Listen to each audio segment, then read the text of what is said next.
Guys, it's been about like a month, and we're back on a new episode of Allcraft. I have to say, before we do anything else, it's completely my fault that it's taken this long. It's not Rich's fault. It's nobody else's fault. It's totally mine. And to make it up for you guys, we have a guest today. We have Caleb Hammer from Financial Audit. How you doing, man? Thank you. Thank you. Yeah, absolutely. So is this your studio here? No, like, we are pretty close to it, but we love these guys here. Oh my God, this place is so nice. I've got all this other stuff. Wow. Like after the last like 3 episodes, we've been doing them in like hotel rooms. I think that they think we're recording a porno or something. Yeah, the whole swingers arc is finally done. But I do think that this is probably a new low for us, having to borrow a set from a guest and a guest's friends. It's like, you know. Also considering the reason we haven't the back of a van open. It's a month. The reason we haven't filmed the podcast is because he spent 1,000 hours playing some goy slot. 380 hours playing Crimson Desert. And he lost a tooth for every 100 hours. I had a tooth fall out in the middle of like playing, and I had to go to the dentist as an emergency the day after. What are you doing? Why?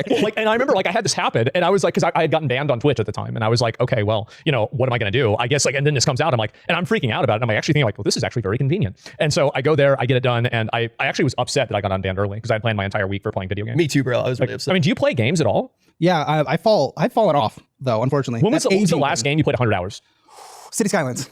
Jesus, you nerd, bro. I know. I'm the finance guy. What are you doing? Like, what are you trying to like balance the city budget? Yes. Like, I want to build roads. Oh my God. And then civilization. I just went back to Civ 5. I'll tell you, like driving over here, you need to build a road over here. Holy shit. Yeah. Oh my, it's like driving through like Iran. Like it's massive potholes everywhere. It's insane.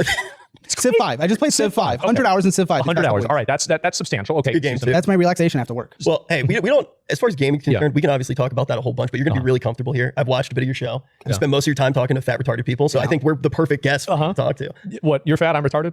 Well, we're both retarded. You like, lost 10 pounds. I've lost 12. I'm waning fat. Because I called you out, remember? Like, so I hadn't seen him in like 2 or 3 years, and I see him again. I'm like, you gained about 10, 15 pounds. And you were like... Isn't that a nice thing to say to your friend? Yeah, you on that Ozempic? No, so I just cut Wait, out you actually changed your lifestyle? You can do that? Yeah, well, so I called him too, and I was like, yeah, dude, I'm eating a bunch of vegetables. I'm eating like tinned fish, eggs, just like whole foods, you know, like kind of Mediterranean diet. And he's like, oh yeah, dude, I hear his car starting. I'm like, where are you going right now? He's like, oh, McDonald's. It's 2 a.m, by the way. 2 a.m. He's going to McDonald's. He's like, oh, that sounds real good, dude. That sounds real. How do you maintain this physique? Well, I just simply don't eat a lot of... I eat 1 meal a day. I wake up... Well, actually, I don't really know. Like, so I wake up, I usually have breakfast, and I eat beef jerky, and then during my stream, I usually eat more beef jerky, and then after my stream, I eat candy, and then beef jerky. And then after that, I have Chipotle, and then after that, I have ice cream. Yeah, Chipotle's delicious, right? So I was eating so much Chipotle, and so because it has like the amount of salt that it has. Have you seen the amount of salt that it has? Probably a lot. 80% of like just one bowl of Chipotle. So I had my blood pressure taken, right? And it said my high score was 193. A good score. That was really high. My mom's was over 200, but like, you know, that didn't go. Always living in her shadow. Yeah, always living in her shadow, right? And so anyway, all this happens, right? And you know, I had to tone it down, and so now I only eat Chipotle 4 times a week. It used to be 6. Dude, undiagnosed diabetes really keeps. It's not real. Off. Like, I'm the fat one here, and I don't even have these stats. Oh yeah, no. And then I have ice cream at the end, and then I'll usually after I eat ice cream, I'll eat like a chocolate, and then fall asleep on the floor watching anime.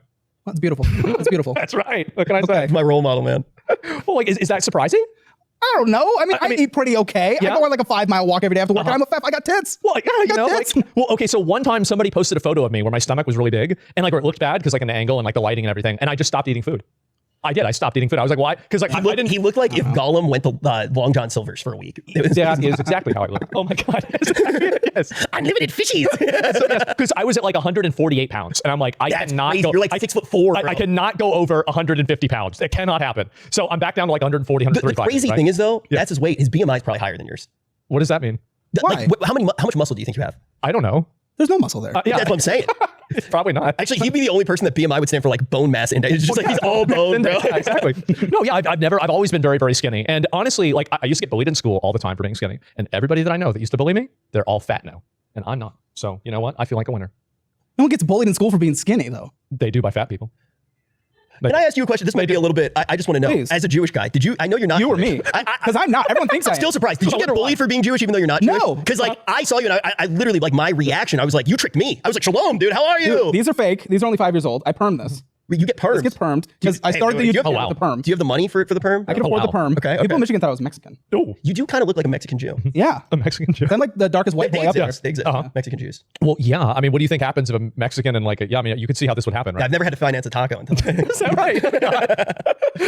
How'd you get into the entire financial audit? Yeah. So like, do you have like a degree or something in like finance? Don't have a degree. That's the criticism people give me. But it doesn't make sense. Yeah. It doesn't make sense. It's budgeting. Right. Simple budgeting. Do you think you need a degree? There's no degree for budgeting.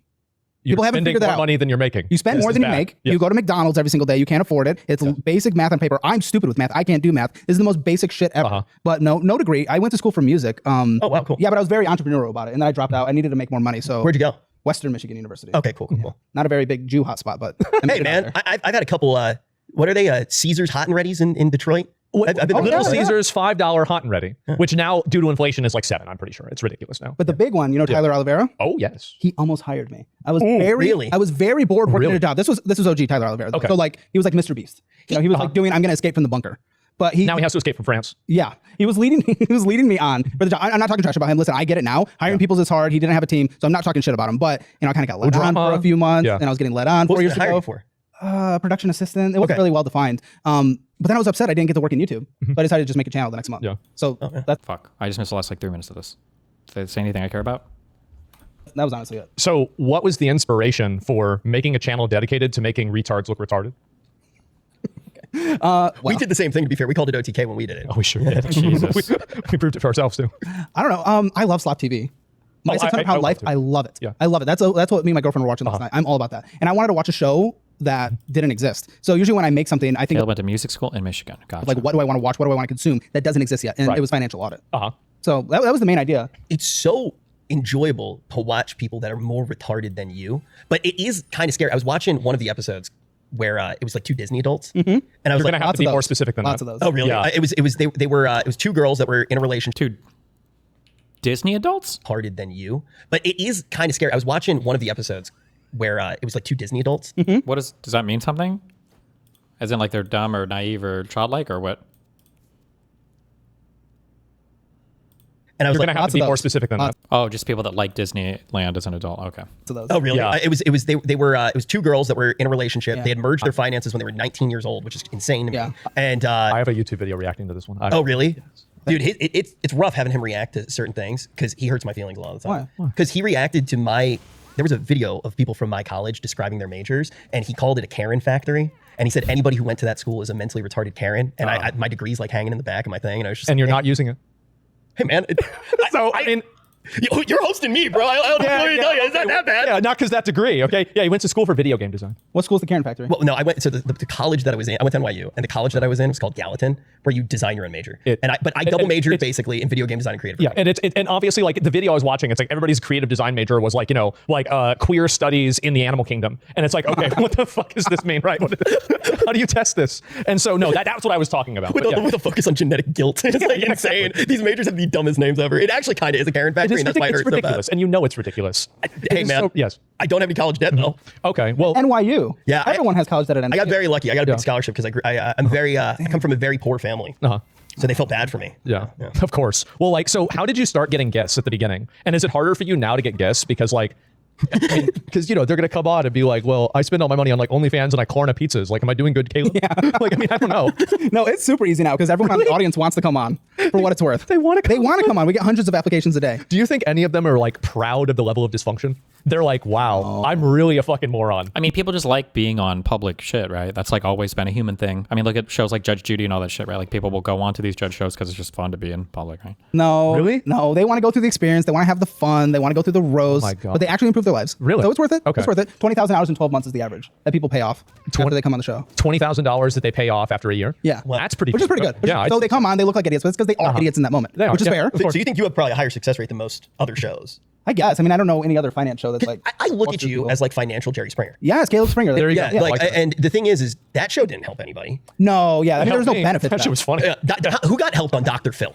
The Cash Me Outside girl. Cash Me Outside. How about that? She's a fucking millionaire now. She's doing all right. But I feel like that's crazy. I didn't expect a stat like that. No, it's because people actually want to change, but they come on the show where it's crazy, get a little bit of roast, but then they get all the tools and they actually get a budget at the end of the show. Okay. Oh wow. So even if you came on, I mean, I'd be roasting you for an hour and a half, but you'd get a budget at the end. Yeah. Oh, you're probably good. Well, he spends a lot of money. You have a lot of money. Have you ever told somebody to spend more money? Yeah. Yes. Because oh God, oh no. Why would you want somebody to spend more money? Because if you have more money, spend it. Because you're eating gooey slop all day. You can have a fucking personal chef.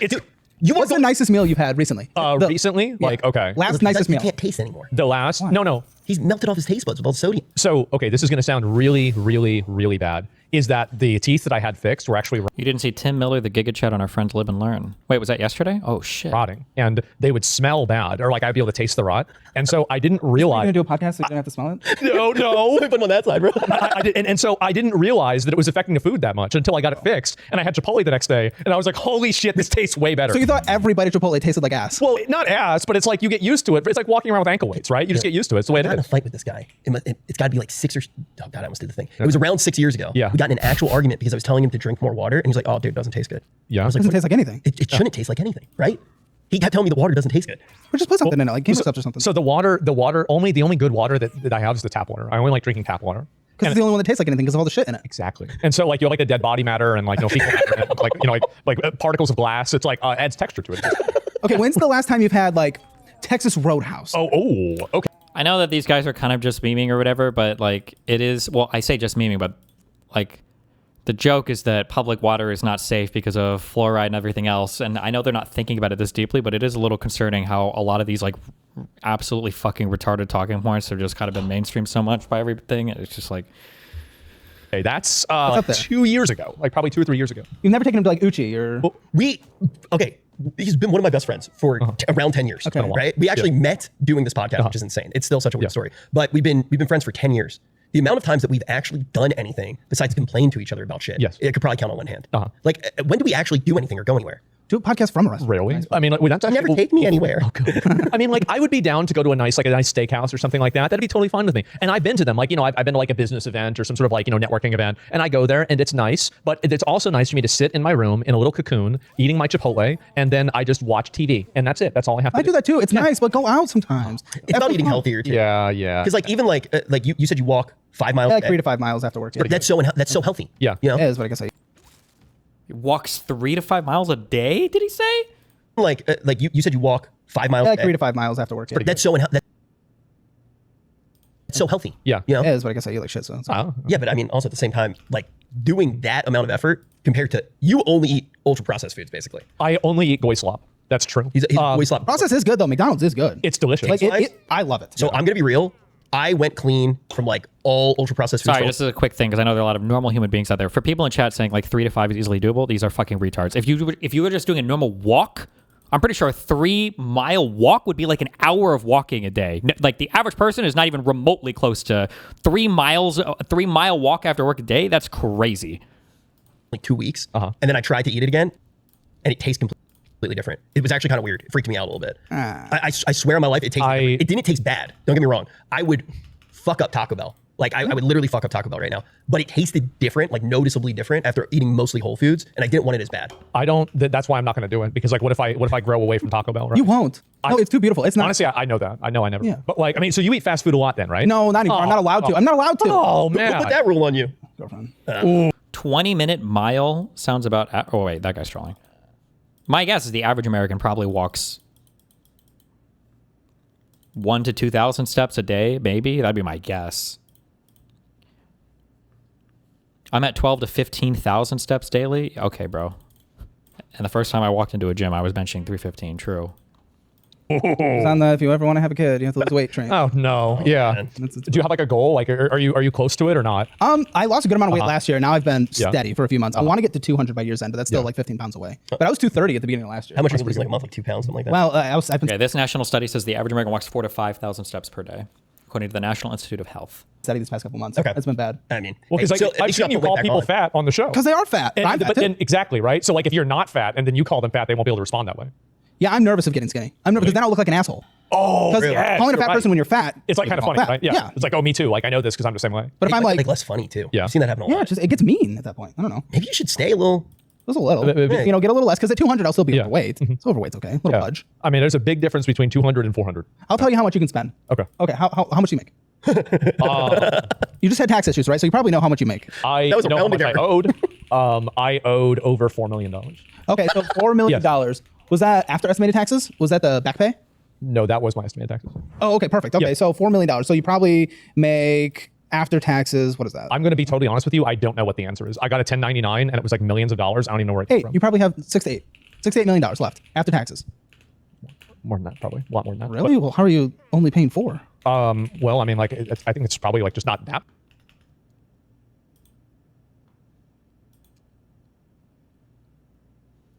Hold on. I just realized I'm not getting baited on chat by this. Never mind. I'm not going to get baited on chat. I'm not getting baited by this. Much more, but like okay. More. Spend $2 million a year. $2 million a year. Oh my. Okay. Where were we? Like, Sorry. You just had tax issues, right? So you probably know how much you can spend. Okay. Okay. How much do you make? You just had tax issues, right? So you probably know how much you make. I know how much I owed. I owed over $4 million. Okay. So he probably made around 10 to 12 million, maybe, would be my guess. $4 million. Yes. Was that after estimated taxes? Was that the back pay? No, that was my estimated taxes.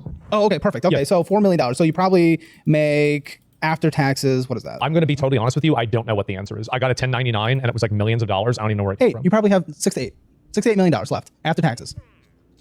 More than that, probably. A lot more than that. Really? Well, how are you only paying $4? Well, I mean, like, I think it's probably like just not that much more, but like, okay. Spend $2 million a year. $2 million a year? A year. Oh my God. Wine and dine your boy. Take him on a yacht. $2 million. What the fuck would I do with $2 million a year? I don't know. One of the nice things about growing up as like a fucking gamer or nerd person is like it is genuinely hard to spend that much money recreationally if you don't do anything. If you just stay home and play video games all day, especially if you don't like traveling or doing vacations. Like, yes, bro. Yeah. No, look, here's the thing, bro. You should just find something that you enjoy and splurge a little bit. Like, I think you should enjoy it a little bit more. Oh, God. You can't take it with you. So here's my plan right now. I want to create like some sort of fund that in the event of his inevitable passing. Not true. Fast food is the devil. You're not spending $1 million a year on fast food, my dude. Hopefully a long time away from now. Wait, hear me out. I thought of the whole thing. How much do I spend? I could live off of $50K easy. If it depends on where I live, basically. Like right now, my biggest expense personally is going to be my apartment because I live in fucking Miami Beach. Like I don't give a fuck as long as I have a computer and the internet. I don't know, whatever my utilities are. I don't know. I literally don't do anything. So I mean, however much I need to eat out all the time, I guess. I want you to live forever. I want your legacy to live forever. Yeah, I like that. And I'm going to hire all my Jewish friends to build this shit. Oh. I want to build it because we know how. I want to build a pyramid. This guy is mega sus, bro. We got a lot of weird, Jew comments, goy slop, Jewish friends, but okay. Like an Asmongold pyramid. We put him in there and it's like a museum and it's playing all the clips inside of the pyramid. You can't tell me that wouldn't be the coolest thing because you're not spending the money. Let's make a fucking pyramid. He is Jewish? Oh, thank God. Okay, never mind. There's definitely no way that anything could be even remotely problematic or anything. Never mind. Thank you for that. Good job. All the clips inside of the pyramid. You can't tell me that wouldn't be the coolest thing because you're not spending the money. Let's make a fucking pyramid. Okay, you know what? That's a great motivation for him to spend the money for something else. There we go. That's a great idea. Yeah. Yeah, I do want to take a second here. Obviously, we are now actually on a set. We were kicked out of our last set. We bopped from place to place. OTK completely sold our set. So now we for the finally second time. I think it is the second time. Who the heck keeps buying this thing? Yes. But I do want to give a big shout out to our sponsor. Even after Zach playing 5,000 hours of Crimson Desert. I just pieced out, and Polymarket has stayed with us. Polymarket, please, thank you, Polymarket. We bet last time on the aliens, right? Still waiting for it. Now, here's the crazy thing. A senator has said that the probability for that, I swear to God, has actually gone up substantially. He said that they found things that were out of this world, that even knowing about these things existing puts your life at risk. An actual United States senator said that. So I'm on the right side. That is what's so crazy. I am always all in on nothing ever happens, and something might happen. It will. You think that we're going to find out about aliens? Trump literally went up and he said, yeah, you guys are pretty crazy about that alien stuff, so I'm going to release it since you guys want it, sure. And so I don't know. I'm not sure, but I think that there's a much increasing chance for like the aliens. Did you see the Drake thing? No. Okay. Yeah. Caleb, did you see this? The Drake thing. Okay, get this. So Drake put the release date for his new album in a massive pyramid of ice, like a gigantic ice pyramid. And so in Canada, it is the most brilliant marketing idea he's ever had. And so it's insane. And so people are now getting on top of it, trying to break the ice out so they can get to his release date earlier, right? Wait, so they're allowed to try to break they're not supposed to. They just do it anyway. They're just doing it. And so like now everybody's going crazy. There's people out there right now that are like starting fires on top of it. Like somebody's going to fucking die. Wait, how much ice is it? It's probably as tall as this room. It's gigantic. And it's in like a cold spot in Canada. Well, it's in Canada. Canada's a cold spot. So like, yes, it is. Is all of Canada cold? I don't know. I don't know either. I don't know what goes on in there. Who gives a fuck? Gives a fuck. And so, yeah, I have no idea. So yes, I don't know when it will, like, I worry that like, if you have a prediction on when this will end, what happens if like a guy goes all in on it and then the next day he shows up with a sledgehammer? And he's like, I'm going to make my return on this. And he just fucking hammers all the way through and opens it. Like, I wonder what happened. Well, is the prediction right now on Polymarket, is it for when the release date is, or is it for when the release date comes out? I think it's when the ice, I think it's when the release date comes out. Oh, it's when the ice is going to melt. So it's like, how do you deal with that when people are breaking the ice? Like so many agents of chaos. I know. I'm sorry. Hold on. Wait, what is this? This.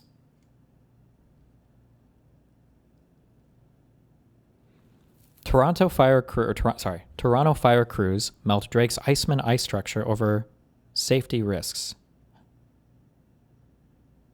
Toronto firefighters have taken control of Drake's viral Iceman installation using hot water to melt what remains of the massive ice structure. Okay.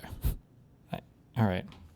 Oh, I love it. This is amazing. Oh my God. I gotta go in on that one. Jesus, take the wheel. There's like actually more factors than a sports game. Of course. You know? But yes, after the for release all of date our came shows, out. like we obviously cover a lot of controversial stuff. We do a lot of controversial stuff. So I want to say huge shout out to Polymarket for believing in us, appreciating us, and supporting us. Thank you guys. Thank you so much. Polymarket. And thank you, Polymarket. Let us know in the comments what your pick is for if we're gonna get an episode out next week as well. Yeah, we'll do our own Polymarket on like whether we're gonna actually do another episode again. So all right, guys, thanks. Back to the episode. I mean, I don't know. I've thought about spending more money. It's just that like I don't even know what I would spend it on. Like people, I see them go on your show and they spend money on these bullshit collectibles. But they don't have money, so it's like, they can't afford it. What the fuck are you doing buying these? What are you doing? Yeah, I mean, it feels good when you're not even thinking about it, but I don't know, even $1 million. No, I mean, I mean, I make a lot of money too. I don't spend that much. Sure. So it's fair. I understand. I don't spend a lot, but just get a little upgrade in the car. Okay. So you can drive the Taco Bell more elevated. I did buy a new car. I did. What is it? It's a Mercedes, and it's This car's fine. Yeah, it's a low tier Mercedes, right? It's not like a Maybach or something like that. And like I don't want a car that's flashy because then people will notice it. And I don't want to get noticed, right? No. Well, But like other than reliable. yeah, exactly. It's a car. It works. The car goes from A to B. It's great. And so I don't have a problem with it. But other than that, like I've lived in the same house. I have everything else. Like it's New all house. the same. A new house. Oh, like then I've got to put like blankets over all the windows again. I do that. I mean, yes, of course I do. Okay, we can get curtains in this new one. He doesn't know about this yet. Let's start slow. We don't do. I'm gonna put tinfoil up on there. Yeah. It works really well. It works a lot better. I mean, to be fair, I still have tinfoil up on my windows too. I have one room that my girlfriend can't make a decision in. Yeah. But she still kind of does. But I can put up tinfoil just as like a pro tip. Oh, that's smart. Yeah. Just like let her know. The camera overheats if you don't put the tinfoil on. Oh, really? The stupid A27s or whatever. You can change the setting that turns it to not overheat. So What the fuck are you people putting tinfoil on things? Well, you guys are weird. Okay, so this is the reason, right? Is that like I used to wake up at like 8 p.m. Okay, I would wake up at 8 p.m. and I would go live at like midnight, and I would stream until like 8 a.m. and then I would maybe cook myself a steak and then pass out around 10 a.m. and then I would repeat this process. And so if you do that, like the sun is like the worst thing that's ever existed, right? you up, bro. It's so annoying. And so like I don't like it. I mean that's why I'm so pale. It's because I never go out in the sun. I never do. That's why I got blackout curtains. I mean, it doesn't work. They're great. No, it doesn't work. Like, what I have is I have like 4 different levels of blankets, and I have like tinfoil behind that, and there's like literally no light that comes through. Blackout curtains cancel out the waves. Yeah. Do you know your neighbors? Do I know my neighbors? Yeah. Do they have any thoughts on this? They see this? I mean, like, so my last neighbor. Well, the last neighbor did not like me because when I was a kid, I would like shoot fireworks off, and then there was like a huge pile of trash, and it was a big thing. You couldn't sell the house, but like then after that, the new neighbor is totally fine. It's totally like he's nice, and all of them are nice. Like they probably, I think that they know what I do because like one of them recognized like, oh, say I think I saw your video or something. But like other than that, they never really thought about it or ask about it at all. Never ask about anything. Okay. Yeah. Do they know you're a streamer? Say what? Do they know you're a streamer? I know that at least 2 of them do. Okay. And they're actually like, I mean, and then also if I include the ones that are like near what my dad's neighborhood was, pretty much all of them do. Yeah, pretty much. Okay. Yeah. Bro, Caleb thinks we're weird. Is it like, have you like dealt with a lot of odd. streamers before? No, I don't know Really? these streamers. Wait, none? No. I've DM'd Destiny because I'm trying to go on Destiny as like the counter review, right? Accurate. Because Hassan probably won't take me, but Yeah, sure he would. so okay. It depends on how many views the video will get. Yeah. Yeah. Either way, like, know the game. I mean, Destiny was a music major too. Yes. Yes. And he so- dropped out too. That's because he fucked someone. Yeah, because it was not economical. Yeah. Because he fucked someone? Destiny was a music major too. Yes. Yes. And he so- dropped out too. That's because he fucked someone. Yeah, because I don't. Does he think my kid is why I dropped out of school? I dropped out way before anybody was pregnant, but okay. it was not economical. Yeah. Exactly. No, I understand it. So like that was the only other person you've talked to that's a Yeah, I've DM'd him a few times. Other than that, I Okay. know YouTubers, like the finance YouTubers. Oh yeah, definitely. It's kind of big on YouTube, I think, the finance side. Yeah, I stay in my bubble because that drama shit gets weird. Like you're always in drama. I do like that drama. Like I'm gonna get in trouble for being on here. Yeah. Like I already know I am. Yeah. So it's just the drama shit. You know what's funny though? I'm curious what you think about this. You definitely, if you put out a tweet, you definitely will. But the fact that it's not on tweet a Twitch, I feel like YouTube is not as crazy about that. Nobody on YouTube gives a shit about anything because YouTube, the reason why I think Twitter is like Twitter, there's so much of a reward structure around just saying whatever is the most extreme, crazy, vitriolic, aggressive, and just, provocative thing possible because you're getting paid for it. It's like it's a very bad incentive structure. But like on YouTube, I think it's way different because even when you're a big channel, like it doesn't matter because there are a million other big channels, right? You're a big fish in an ocean, right? But like on Twitch, it's like a very small pond, very small community. Okay. I thought it's something you spend money on. What? A hair transplant. You mother. Turkey. No, Canada. No, the worst part is that like you already have a guy set up for me. I already have it all set up. Yeah, he already has it. Like We should do it on stream. That's what we're gonna do. Like You're actually going to do it. What's happening? So like my hair, I didn't do my hair and I didn't get a haircut, but I was completely bald. He was. This is fake. Well, it's real. It's real, but yeah, I haven't gotten a haircut in a while. That is crazy. Wow. Yeah, I was like honestly, like I was against it until I saw Rich. Yeah, I went to the same guy that did Elon Musk. Yeah. But you know what's crazy? His name's Dr. Hassan. Oh, thank you. I'm not even That's kidding. fine. That's totally in fine. Canada. Yeah. It was the weirdest experience of my life. You can rent a private jet to get there. We can start getting this money moving. Oh no! Oh my god, that'd be so sick. You can get catered Taco Bell on the PJ. I know. It's just, but that's like 20K. God. Yeah, no more. Is it Canada? Well, if you're doing dinky or like big. Oh yeah, I guess so. Wait, how much does a private jet cost? I don't know. You're tall, right? So it could be like 40 there and back. Oh jeez. Yeah, I mean, brutal. there and back is not that bad. If you don't spend money, like why not? $40,000. I mean, bald that's are you? What? How bald are you? Bald enough to where Canada would be easy. Okay, because it doesn't look that bald from here. Thank you. Yeah, I mean, Appearances can be deceiving. he probably spends more time on that than most girls spend on their makeup. That is unfortunately kind of true. He's not even on the Norwell scale anymore. He's eating his own.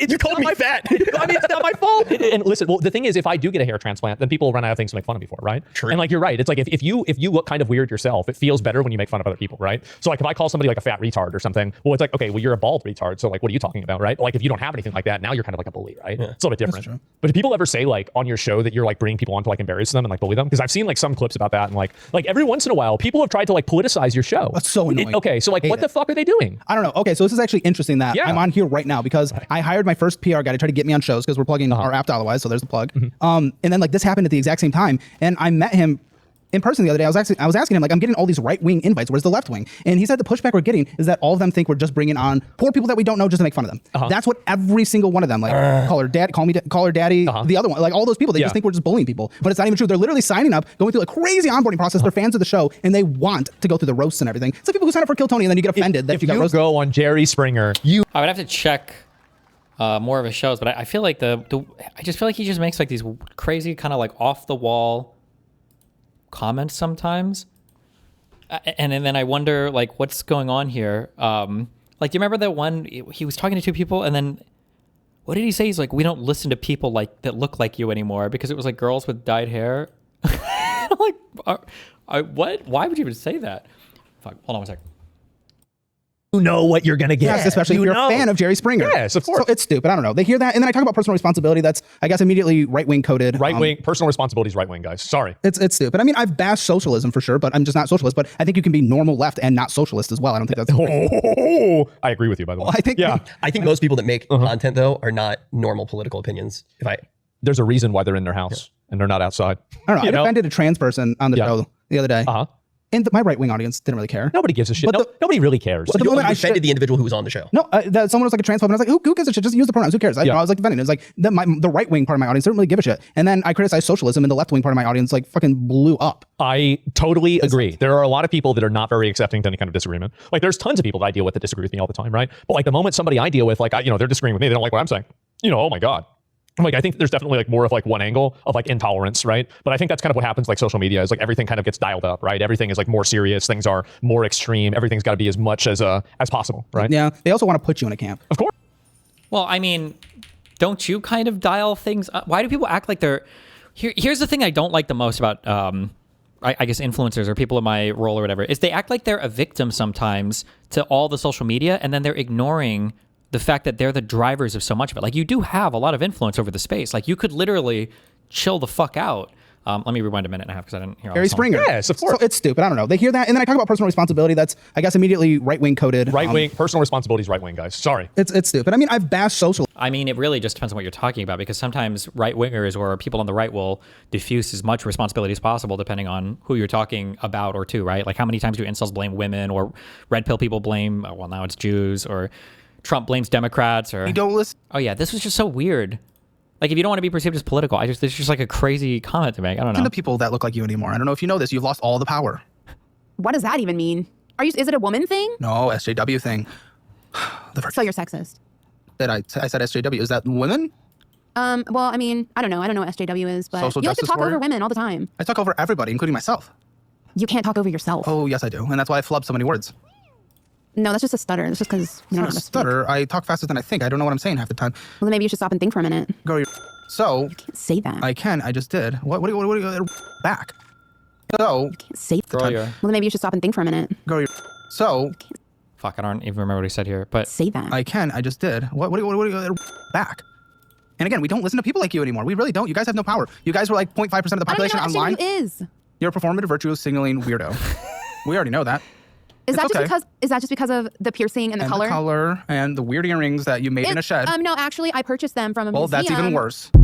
that was such a while. I don't know where that came from, but okay. Socialism for sure, but I'm just not socialist. But I think you can be normal left and not socialist as well. I don't think that's. I agree with you, by the way. I think. Yeah. I think most people that make content though are not normal political opinions. There's a reason why they're in their house and they're not outside. I don't know. I defended a trans person on the show the other day. And my right-wing audience didn't really care. Nobody gives a shit. Nobody really cares. But the You moment I defended the individual who was on the show. No, someone was like a transphobe, and I was like, who gives a shit? Just use the pronouns. Who cares? I was like defending it. It was like the right-wing part of my audience didn't really give a shit. And then I criticized socialism, and the left-wing part of my audience like fucking blew up. I totally agree. There are.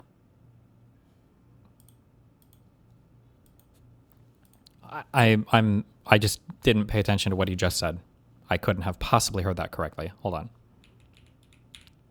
Gives a shit. But Nobody really cares. But the moment I defended the individual who was on the show. No, someone was like a transphobe, and I was like, who gives a shit? Just use the pronouns. Who cares? I was like defending it. It was like the right wing part of my audience. Oh, never mind. Okay, I heard that a little differently. Okay, I did hear that a little differently, but still kind of dumb. I didn't really give a shit. And then I criticized socialism, and the left wing part of my audience like fucking blew up. I'm curious what he means by criticize socialism there.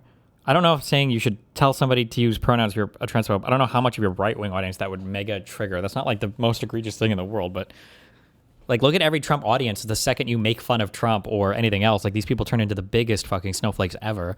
Totally agree. There's a reason why the entire comedian podcast circuit, all of them just relentlessly shit on Biden, trans people, Kamala, or whatever the fuck the left-wing thing is to shit on. And they lose their fucking mind if you ever try to make fun of Trump or anybody in his universe. Shit. And then I criticized socialism, and the left wing part of my audience like. Can you imagine if this was a Democrat president? If you had a Democratic president and the whole comedian podcast circuit was looking at this cabinet with Caroline Levitt, who's supposedly 28, looks like she's 40, married to some guy who's having her second kid. Isn't he like 30 years older than her? RFK Jr., all the jokes about him. Dr. Oz in the fucking CDC or whatever, like that guy. Can you imagine the jokes that would be written and said constantly by the whole right-wing fucking podcast circuit if this was a Democratic administration? My God. And blew up. I totally agree. There are a lot of people that are not very accepting to any kind of disagreement. Like there's tons of people that I deal with that disagree with me all the time, right? But like the moment somebody I deal with, like they're disagreeing with me, they don't like what I'm saying. Oh my God.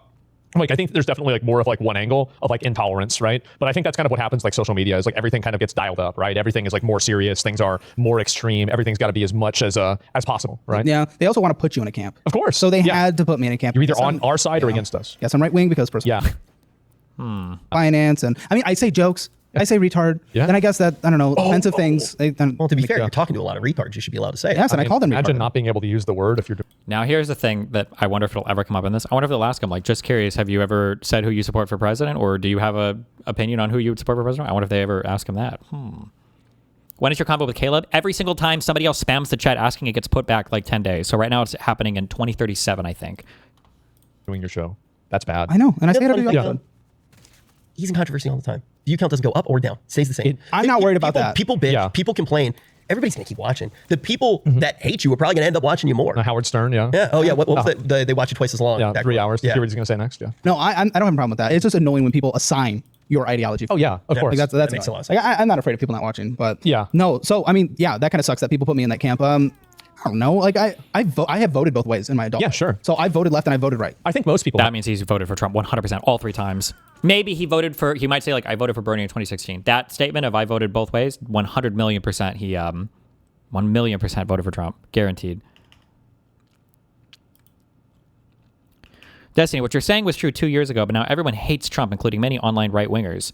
You don't know what it means for somebody to hate somebody. You have no idea. You think that because a lot of the centrist comedy guys are like slightly sort of a little bit critical of Trump and not throwing all 5 inches of his dick at once, that you think that like they hate him now, but like you have no concept of what it means for any of these people to hate somebody. I'm sorry, you just don't. You have no idea. Like, yeah, a lot of the like centristy guys and the podcast people are more negative on Trump now, but it's like, it's not even remotely close to all of the jokes and everything they would tell or go in on like fucking left-wing culture issues or whatever the fuck else. Honestly. Yeah. And like there's a big problem I think that people have where everything has to be all in one camp or all in another camp, right? Whether it's like if you have one opinion on like gun rights, you have to have 7 different opinions about childcare, schooling, immigration, foreign affairs, and everything. And it's like you have to all be either one or the other. And it's very, very exhausting. Who claims you? Honestly, the people that are talking about me less because they don't know how bad I am. Okay. I have a lot of things and crazy things that I say, little controversies, etc. I don't think anybody really claims me. And to be honest with you, I actually prefer that because I don't want to be on anybody's side. I mean, I guess that people would probably say that I'm more right-wing. I mean, that's what I thought. Yeah, exactly, right? I would easily say that like if you were going to put it in one category or another, I would say that, yeah, I'm definitely like more like that. But like, honestly, I'm okay with a lot of social systems and everything. I just don't want to go to like random people that aren't supposed to be here, right? That's really about it. Like, other than that, I'm totally fine with everything else. You were on, what's it called, for a long time? For what? The food thing. Which food thing? The stamps one, right? Foods. I was on food stamps. Yeah. Yes, I was. Okay. And so, yeah, I mean, my outlook is like, okay, now I have to pay a lot of money in taxes. And it's like, I used to be a worthless loser, retard, sitting at home all day, playing video games, doing nothing, and trying to put in the least amount of effort possible in order to live. And I was getting paid by the government to do that. Now I'm making money and I'm paying for the next generation of worthless, lazy retards. And maybe a handful of them might do well later on. Seems like the system worked. That's the circle of life. Now. What? Are you against that now? Taking care of someone like you? So not only am I for it, I think that we have, and I'm sure you probably dealt with this in like your financial audits, is that whenever you get inside the donut hole of, for example, like making so much money that you can't get food stamps, but the difference is actually making it to where you're making less money and you have less effective income. Like I actually think they should give you even more money for food stamps. No, in many states in this country, if you make federal minimum wage, which is what, I think $7.25? $7.25. I know it's Texas. I'm sure, but I don't know. Yeah, well, federal. That's the federal. I'm from New York. I thought it was $15. But for many state programs, if you get boosted to $15 an hour, you actually only got a real wage boost of about $1 because of the social programs you get kicked off. Yes. Holy shit. Well, like you're effective income, even when you're making like 20,000 or like it's like 30,000, it's like closer to like 50, 60,000, right? Because you have like the medical assistance program, that's the MAP program. You're actually only got a real wage boost of about $1 because of the social programs you get kicked off. Yes. Holy shit. Well, like your effective income, even when you're making like 20,000 or like it's like 30,000, it's like closer to like 50, 60,000, right? Because you have like the medical assistance program, that's the MAP program. You have food stamps, you have other supplemental assistance, you have housing assistance, you have a phone assistance, right? The Obama phones, which is actually done by Bush, but it doesn't matter.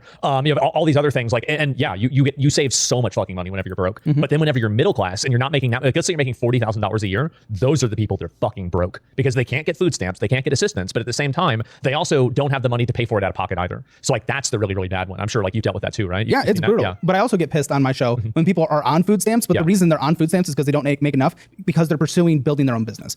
Is this true? I don't know what the exact numbers are. I wouldn't trust anything these guys say, but I don't know what the exact numbers are for any of this. Out of pocket either. So like that's the really, really bad one. I'm sure like you've dealt with that too, right? Yeah, it's brutal. Yeah, hours a year. Those are the people that are fucking broke because they can't get food stamps, they can't get assistance, but at the same time, they also don't have the money to pay for it out of pocket either. So like that's the really, really bad one. I'm sure like you've dealt with that too, right? Yeah, it's brutal. Yeah. But I also get pissed on my show when people are on food stamps, but the reason they're on food stamps is because they don't make enough because they're pursuing building their own business. So we're funding them to fund their own business when they chose not to just get a job. Like I want there to be social programs where people who face hard times get help. Oh yeah. But when someone chooses, okay, well, I'm going to start my own business. Oh, oops, now I don't make enough money because I'm trying to start my own business. So here, let's fund your food and everything. That doesn't make sense. I'm okay with that if it's a temporary thing. Like for example, like if it's like for 6 months or a year, I'd be like, okay, that makes sense. That's still subsidizing their business. It is subsidizing their business. And I think that's good, right? I mean, because if you subsidize businesses, you help, grow the economy and you grow capital. Shouldn't be subsidizing businesses with welfare though, but capitalism, and you give people the opportunity to do that. I can see why people wouldn't want to do Wow, Dill, thank you for the tier 4 supper, buddy. that though. I can absolutely see that. Well, my struggle is the largest growing piece of the pie of the federal budget. 60%, right? Something like that. The largest growing, quickest growing is the interest on the federal debt. It's so bad. So when money is going to things like that, I want robust, safe social programs. I really do. But when it goes to us subsidizing someone creating a business versus a family who lost a job. Well, you're certainly right that there should be a priority system. And if we can't pay down the debt, I think it's like, has it crossed 40 trillion yet? I don't know, but it's probably quite close. It's very close. And like, I think that's what's going to happen, right? It does get worse. And you're right. It's like in terms of priority list, subsidizing starting a business should come much lower on the totem pole than like, let's say a family of 4 that loses their income because of, AI or something like that. Absolutely 100%. Oh no. Yeah. So yeah, I mean, I wish we had more money to do that, but right now it's just, I don't know how there's so much fraud too. Like, have you kept up with that at all? Dude, every time I tune into his show, it's some random person who's on like randomly on like a vet and on disability, like Surely. every single time. Yeah, no, that's a big thing. Like always. It's a big thing. And we've had multiple guests on the show now essentially admit that they got injured outside of their service, but because technically they were still in service, like it was off base and all this stuff, they get 100% disability forever now. Oh my God. Yeah, and they fully admitted that on the show. An episode that hasn't come out yet that we filmed was a guy who currently gets 80 as a cook because of hearing loss. As a cook, and he gets 80%, so he gets $4,000 for the rest of his life. He's trying to get it to 8,000, and I asked him why, and he was like, well, just so I can get more money. More money, yeah. Exactly. But I was like, no. Yeah. Why? What about your medical condition is going to bring you from 80% to 100%? He's like, so I can get better finances. Yeah. I'm like, because I want veterans to get so much money. I really do. I advocate for like a pension system. There's a forever pension system. But because we call it disability, and there are people like the trend, and most of it's probably Iraq war and Afghanistan, but the trend for military disability signups has been like this, and then past few years it's just gone straight up, which really sucks because it's like 4% of the federal budget now. And when there are people that are actually struggling, homeless vets with drug addictions, all these people struggling to even get in line to get seen, then there's people on my show that have obviously abuse the system. That's obnoxious. And then they come at me, or they come at you for even calling that out, and then you're a vet hater because it's a sacred cow. Vets are a sacred cow. I think so. And it's like, I mean, I know that like once you get to like 70 or 80% disability, it's only a matter of time until you hit 100. Yeah. And I think that's kind of what happens is that, it just kind of builds on itself, and you have so many people in the service, now they're receiving benefits. I saw on your show, it was like a family of like 2 people also that were receiving benefits. So it's not just like one person, it's 2 people now. Like that's a huge amount of fucking money. What is the name for this, like, for like the low effort criticisms? Like, how do you feel about welfare? Well, I hate that people scam welfare, and I hate all the people that scam welfare. And then like you just talk about that, and every single conversation about like any particular topic is like the absolute worst case scenarios for it. And then you kind of get the impression that, do you think like, how much of welfare do you think is like being scammed? Is it like 50% of all of our welfare payments, or like 80%, or like 25%, or? And I don't know really what's going to happen with that, because it's like, how do you, it seems untenable to do, especially whenever these are functionally able-bodied people in a lot of cases. I mean, like, I think everybody wants this. Well, not everybody, but I think a lot of rational people want to support vets. But the people who are abusing the system are actually hurting the veterans. What I try to say. I think the most patriotic thing you can do, and if you support the system the most, is actually calling out those who fuck with it, so that you can properly fund it for those that actually need it. Because even if you didn't see combat, or you didn't even leave the base and you have mental health issues because of kind of abuse or something, like, I still want you to get it. Yeah, sure. But I don't know, you have to be able to call out any kind of fraud. And that's what gets lost in our conversations all the time. Like, if you're a big advocate for even more healthcare in this country funded by the government, let's just say, then you can't use the argument, well, why are we paying for wars and not healthcare in this country? Where to our health programs, the federal budget is like 50 to 60%, and the defense budget is like 20%. So if your argument immediately starts from a place of just not understanding where our money's going, you're not effectively arguing it. Like, I want to see better health outcomes and everything in this country as well, but let's at least argue from the point of where the money's already going. Oh yeah, of course. I mean, because like, I just don't know how people can listen to or have the same conversation so much. Like, I could have written out, like, everybody could, anybody, even their fans can, like, of all the arguments of like, if we're going to invest in healthcare in this country and welfare, it needs to go to the people that actually need it. True. Don't some people scam it? Yeah, I've heard. And then insert whatever story in the news, these people are scamming it, and it's so bad. Yeah, that's true. Like, it is really bad when people scam welfare. Yeah, we shouldn't spend any money on people that are scamming welfare. Oh yeah, absolutely true. Yeah.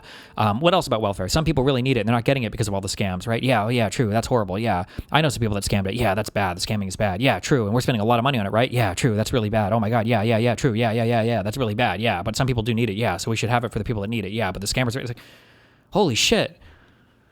It's like if you're talking about something, it's like the foundation for it is just wrong, right? I mean, like you're basing it off of a false premise. Like where, I think I saw like a clip where it was somebody saying like, oh, well, most of our budget is to the military or something like that. Some girl with colored hair. And I was like, yeah. I saw that clip too. Classic. Yeah, it's extremely common. And I don't understand where a lot of people get that. I think that like maybe it's just, and also like the entitlements programs have ballooned, right? And I was like, yeah.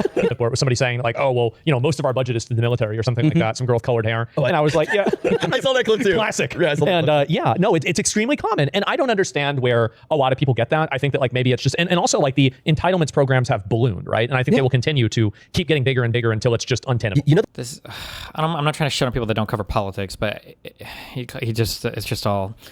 The reason why people say the military is the largest thing that we spend money on is because usually we're talking about the discretionary budget of the United States of America, not the entitlements and everything that's part of the non-discretionary spending. For discretionary spending, military is the largest line item on the discretionary part of our budget. Non-discretionary is usually talked about separately. That's why people say the military is the largest line item that we spend money on.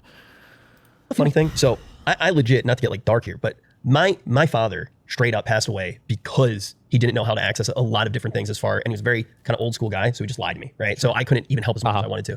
So I started looking into all of this stuff. It is really hard to figure out how to even interact with the systems that are out there right now. Like you need basically like a full-time job to sit down and even understand how the systems work. So how was my dad, who was waking up at 4 o'clock in the morning every single day to go to a flea market because he was too proud to stop working, how was he supposed to know how to even interact with that system in the first place? it confuses the fuck out of me. It gets even worse. I read earlier that 52% of American adults, 130 million people, read below a 6th grade level.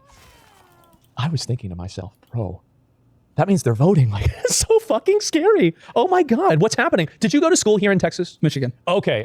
Well, over here, everybody's fucking retarded. Like, my high school, full of a bunch of fucking idiots. Nobody could read. There was an honor society.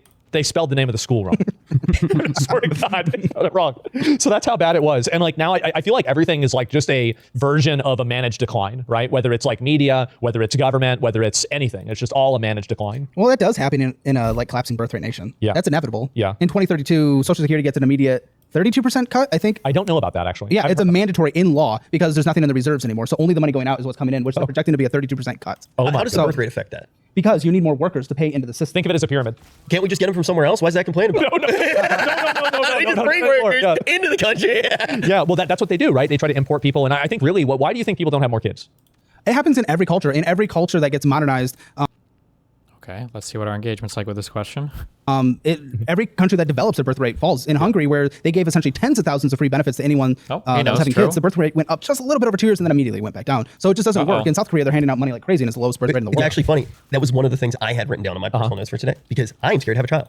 Why's that? Financially, I'm scared to have a child. Damn. You're rich. I assume. I don't feel wealthy. Like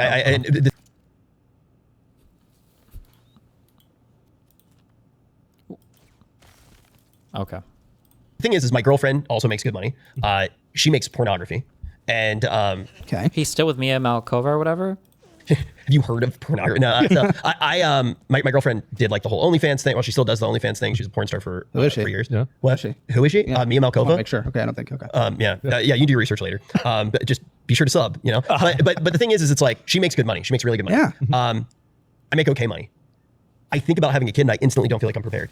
Like I swear on my life, No one it scares is for the the shit first. out of me. Yeah, but people were having kids in the farm and they were all dying. And That's why civilization you did get enough great. of them, you know? Yeah. Yeah, Just pump them out. This is what people feel. I mean, I'm saying this without a kid, but this is what we need. How much does it cost to get a kid across the finish line? Now they're saying like 300,000 or right? something. Yeah. That's crazy. But I mean, it depends. I mean, you guys won't qualify for the child tax credit, I think, but like most people do, Yeah. and it helps, and it'll be fine. It'll be fine. Just send them to public school. Public school in California? No shot. Oh, you're in California? I don't know. Literally first grade, thought you were you here. out of fucking bump fentanyl. Like, what am I going to do? I got to send the kid to a private school.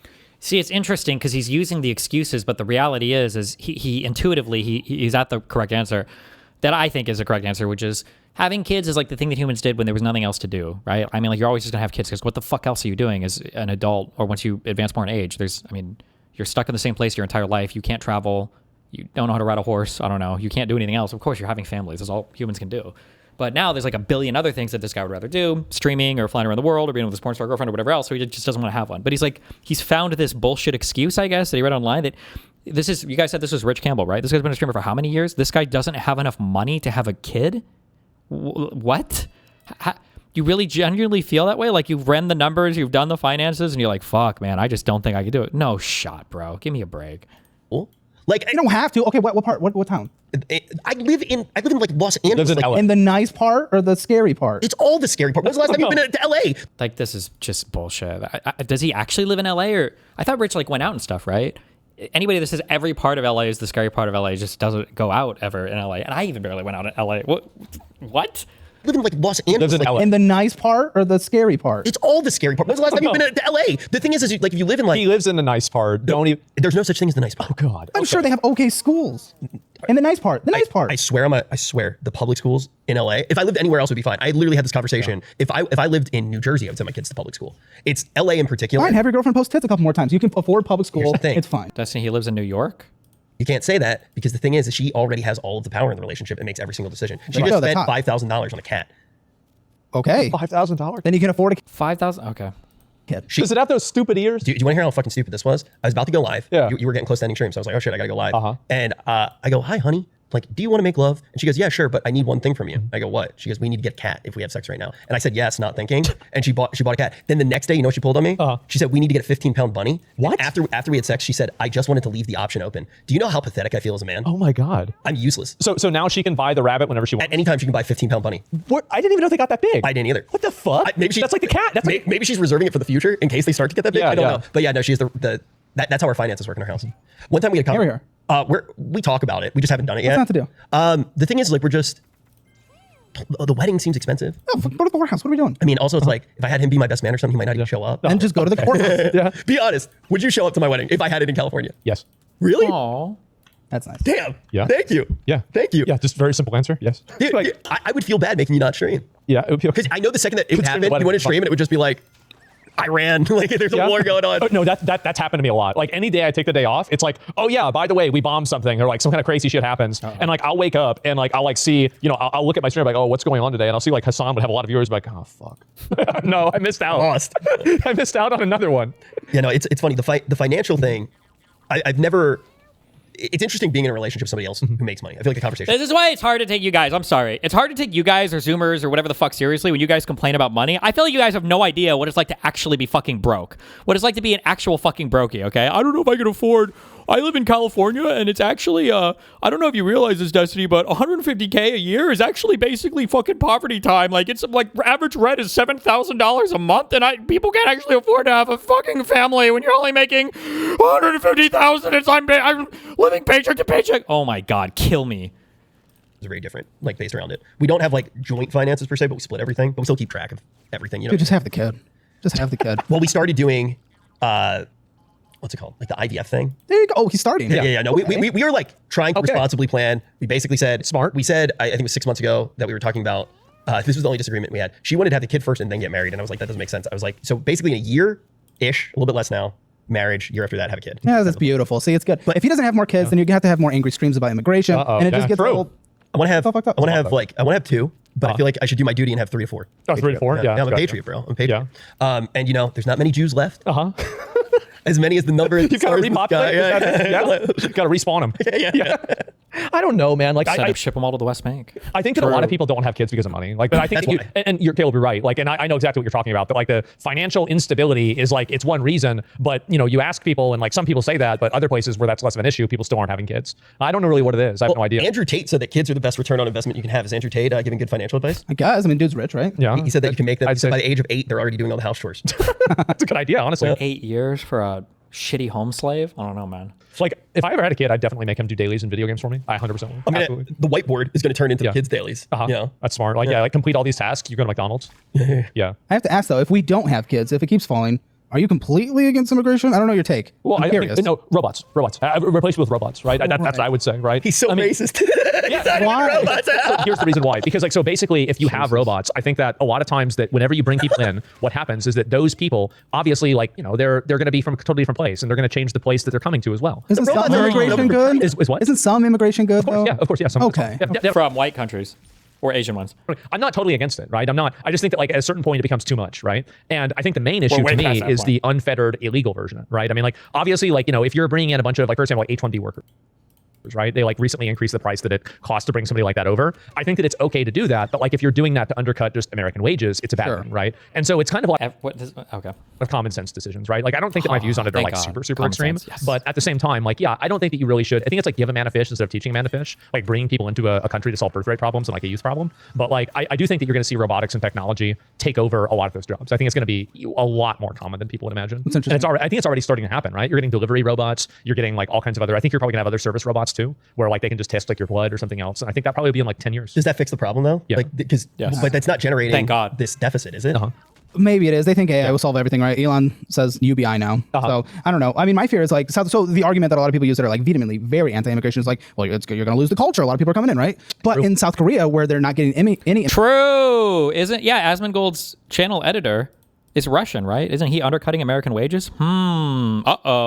Immigration and no one's fucking, their culture is also going to be gone in like 50 years because this is not going to exist. So there has to be some kind of proper balance where I'm just afraid declining population countries where every modern society has robust social systems that require growing population. It just does. Unless we want to completely change that, but there will be rebellions in the streets. Without a growing population, you can have Japan where wages have stagnated for decades now, where young people are pretty much fucked. It's going to be one worker per retiree in the coming decades. And that's scary. Do you know how much money I would pay for half those animes? The amount of money that I pump into that culture just with gacha games, they're fine. They're doing fine. And the thing is, I mean, a lot of those are in China too, to be fair. But like, oops, wrong one. God damn it, I gave it to the enemy.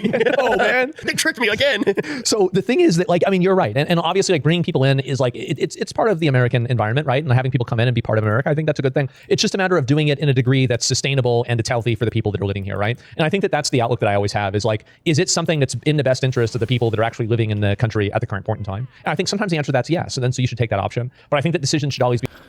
I was banned from the server from farting in mic while I was in a VC room. I never did this and I'm banned till June. I've appealed and have had no response. Please help me. Listen, if you want, email me and I will make you put $1,000 in escrow and then I will personally go and research why you got banned from the Discord. And if it was literally just for that, I will give you your $1,000 back. But if I find out that you were doing some other unbelievably fucking retarded shit that's on your ban sheet that you got banned for, then I keep the $1,000. So if you want to do that, email me.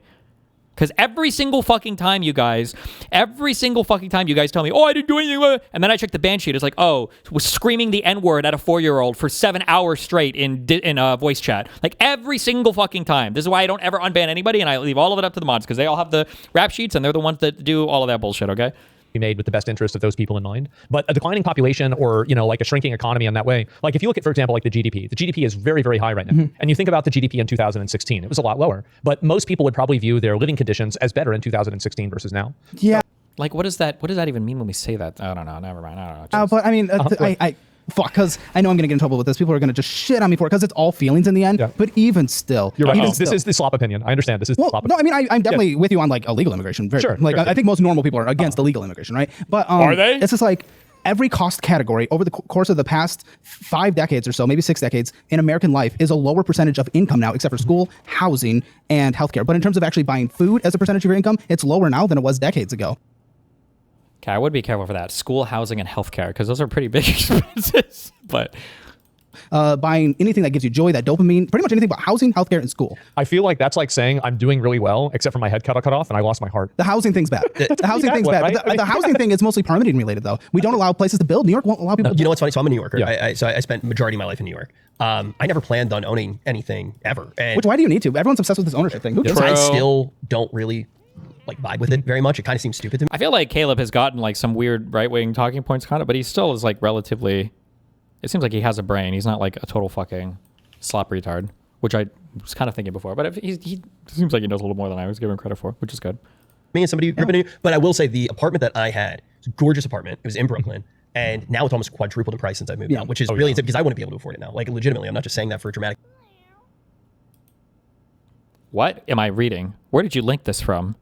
Oh, bomb nah. Link me the original filing this is from. There is no way this is a real filing, and I'm banning you for linking this because it is impossible that this filing is real.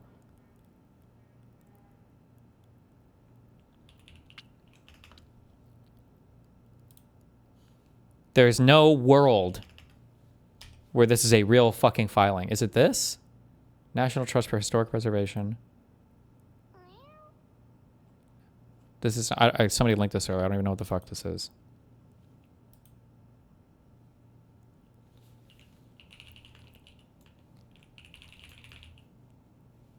What? This can't be a federal judge. Is this some crazy ho-dunk town? What the fuck is this? Hold on. United States District Court for the District of Columbia. Does that count as a federal court? This is not a real thing. This can't be real. I can't, hold on, I'm sorry. This was a sentence that they linked. I'll just read this paragraph. On that score, this weekend makes clear why this court's injunction must be dissolved immediately. In its prior opinion, this court stated that the defendant would likely not suffer short-term irreparable harm because a complete ballroom is still months or years away from being finished. However, that misses the entire point. As defendants have detailed, and as this weekend painfully confirms, all current and future presidents need a secure, large event space now. Even if that space cannot be conjured with a finger snap, the injunction inevitably extends the time during which the ballroom remains unavailable and the president's residence remains less secure. Every additional day of White House vulnerability harms the government. That is so because every additional day of court-manufactured delay is yet another day that the lives of the president, his family, his cabinet, and his staff, and those of future presidents are being subject to avoidable hazard. If any other president had the ability, foresight, or necessary talents to build this ballroom, which will be one of the greatest, safest, and most secure structures of its kind anywhere in the world, there would have never been a lawsuit. But because it is Donald J. Trump, a highly successful real estate developer who has abilities that others don't, especially those who assume the office of president, this frivolous and meritless lawsuit was filed. Again, it's called Trump derangement syndrome. On top of everything else, this project is a gift to our country from President Trump and other donors. It is free of charge to the American taxpayer. Who could ever object to that? This is not real. I don't even know what the fuck I'm reading right now.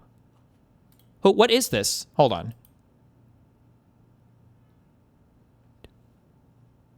Oh, I know what I'm reading. I am so sorry. Sorry, stop.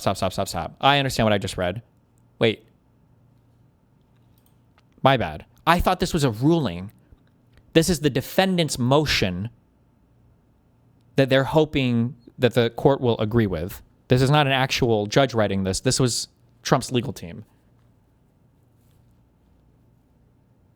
Still fucking retarded, but okay. I thought this was a ruling and a motion. Jesus Christ. Respectfully submitted, Todd Blanche. Jesus fucking Christ. Bro, kill me. Isn't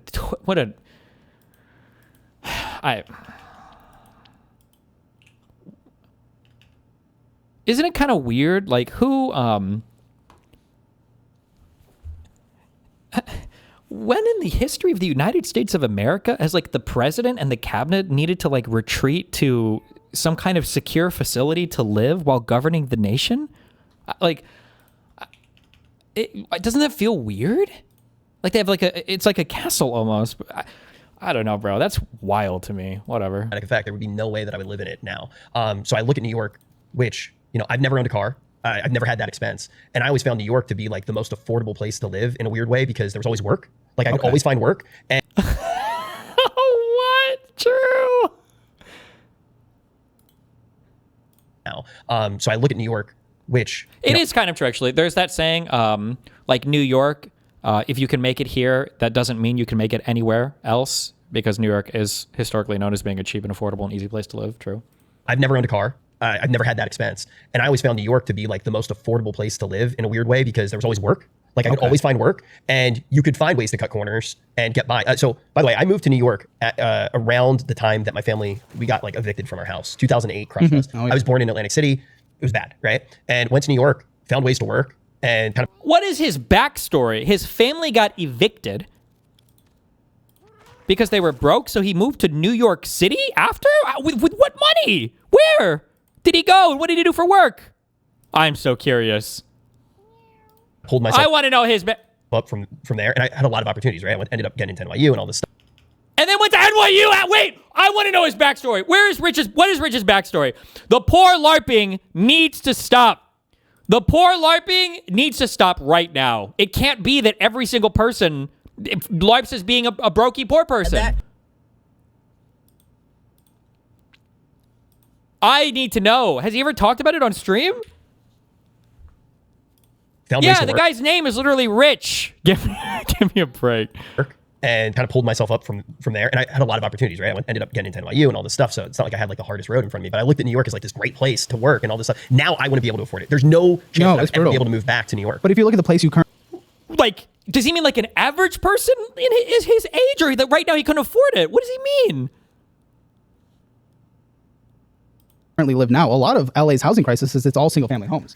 True. They will not allow permitting building up in these places that enact things that are performative policies like rent control. Every time a city enacts it, like San Francisco did decades ago, permitting fell by 50% almost overnight. So they're not building housing, which means for the average person that's not getting rent control, their housing price goes up. It gets more expensive for you to buy a house, it gets more expensive for you to rent unless you're in the generational rent control. And that's what makes that category of the three categories goes up is honestly government regulations getting in the way of actually building housing and stupid people in LA being able to have that local controlled dumbass shit where they protest, no, you can't build an apartment here. Oh, it's scary. It's a parking lot. It's beautiful. It's more that than like the GDP went up and, you know, feelings and all that stuff. It's never mind. School was the second one, right? Yeah. That I mentioned. The cost of school only went up when we started introducing federal student loans. You could borrow as much as you want to get any degree you want from any institution you want, and we kept raising it. Then they hired administrators, turned them into campuses of like luxury water parks and stuff like that. Oh yeah, it's just stupid. Like $80,000 a year to go to a school, I think is a little bit much, right? Yeah. So I vibe with the like. It feels like people's lives used to be better, but those three categories usually it's just like not to be too libertarian, but it's usually just like. We tried to do things that are nice and performative, like, student loans for everyone or rent control, all this stuff, but it's actually damaged those three categories, made them wildly more unaffordable. But for the vast majority of Americans' lives, food and things like that are cheaper as a percentage of income than I understand at least where he's coming from. He's not as brain broken as I thought he was, to be fair. Oh, sure. But what's your rebuttal to the point about student loans? I mean, I'm sure it inflates the price to some extent if there's so much more money available, but I feel like education is one of those things that almost every country on the planet like deals with rising costs on. Same thing with healthcare. So I'm basically the counterfactual that they're positing is that if we got rid of student loans or heavily reduced the amount of subsidization that the government engages in, then somehow it would be a lot cheaper. I just don't know if I believe that. Do these things not do anything? I have cat bots and all they do is they walk up to the enemy and they never fucking attack. Are these things supposed to be able to attack? What the fuck do they do?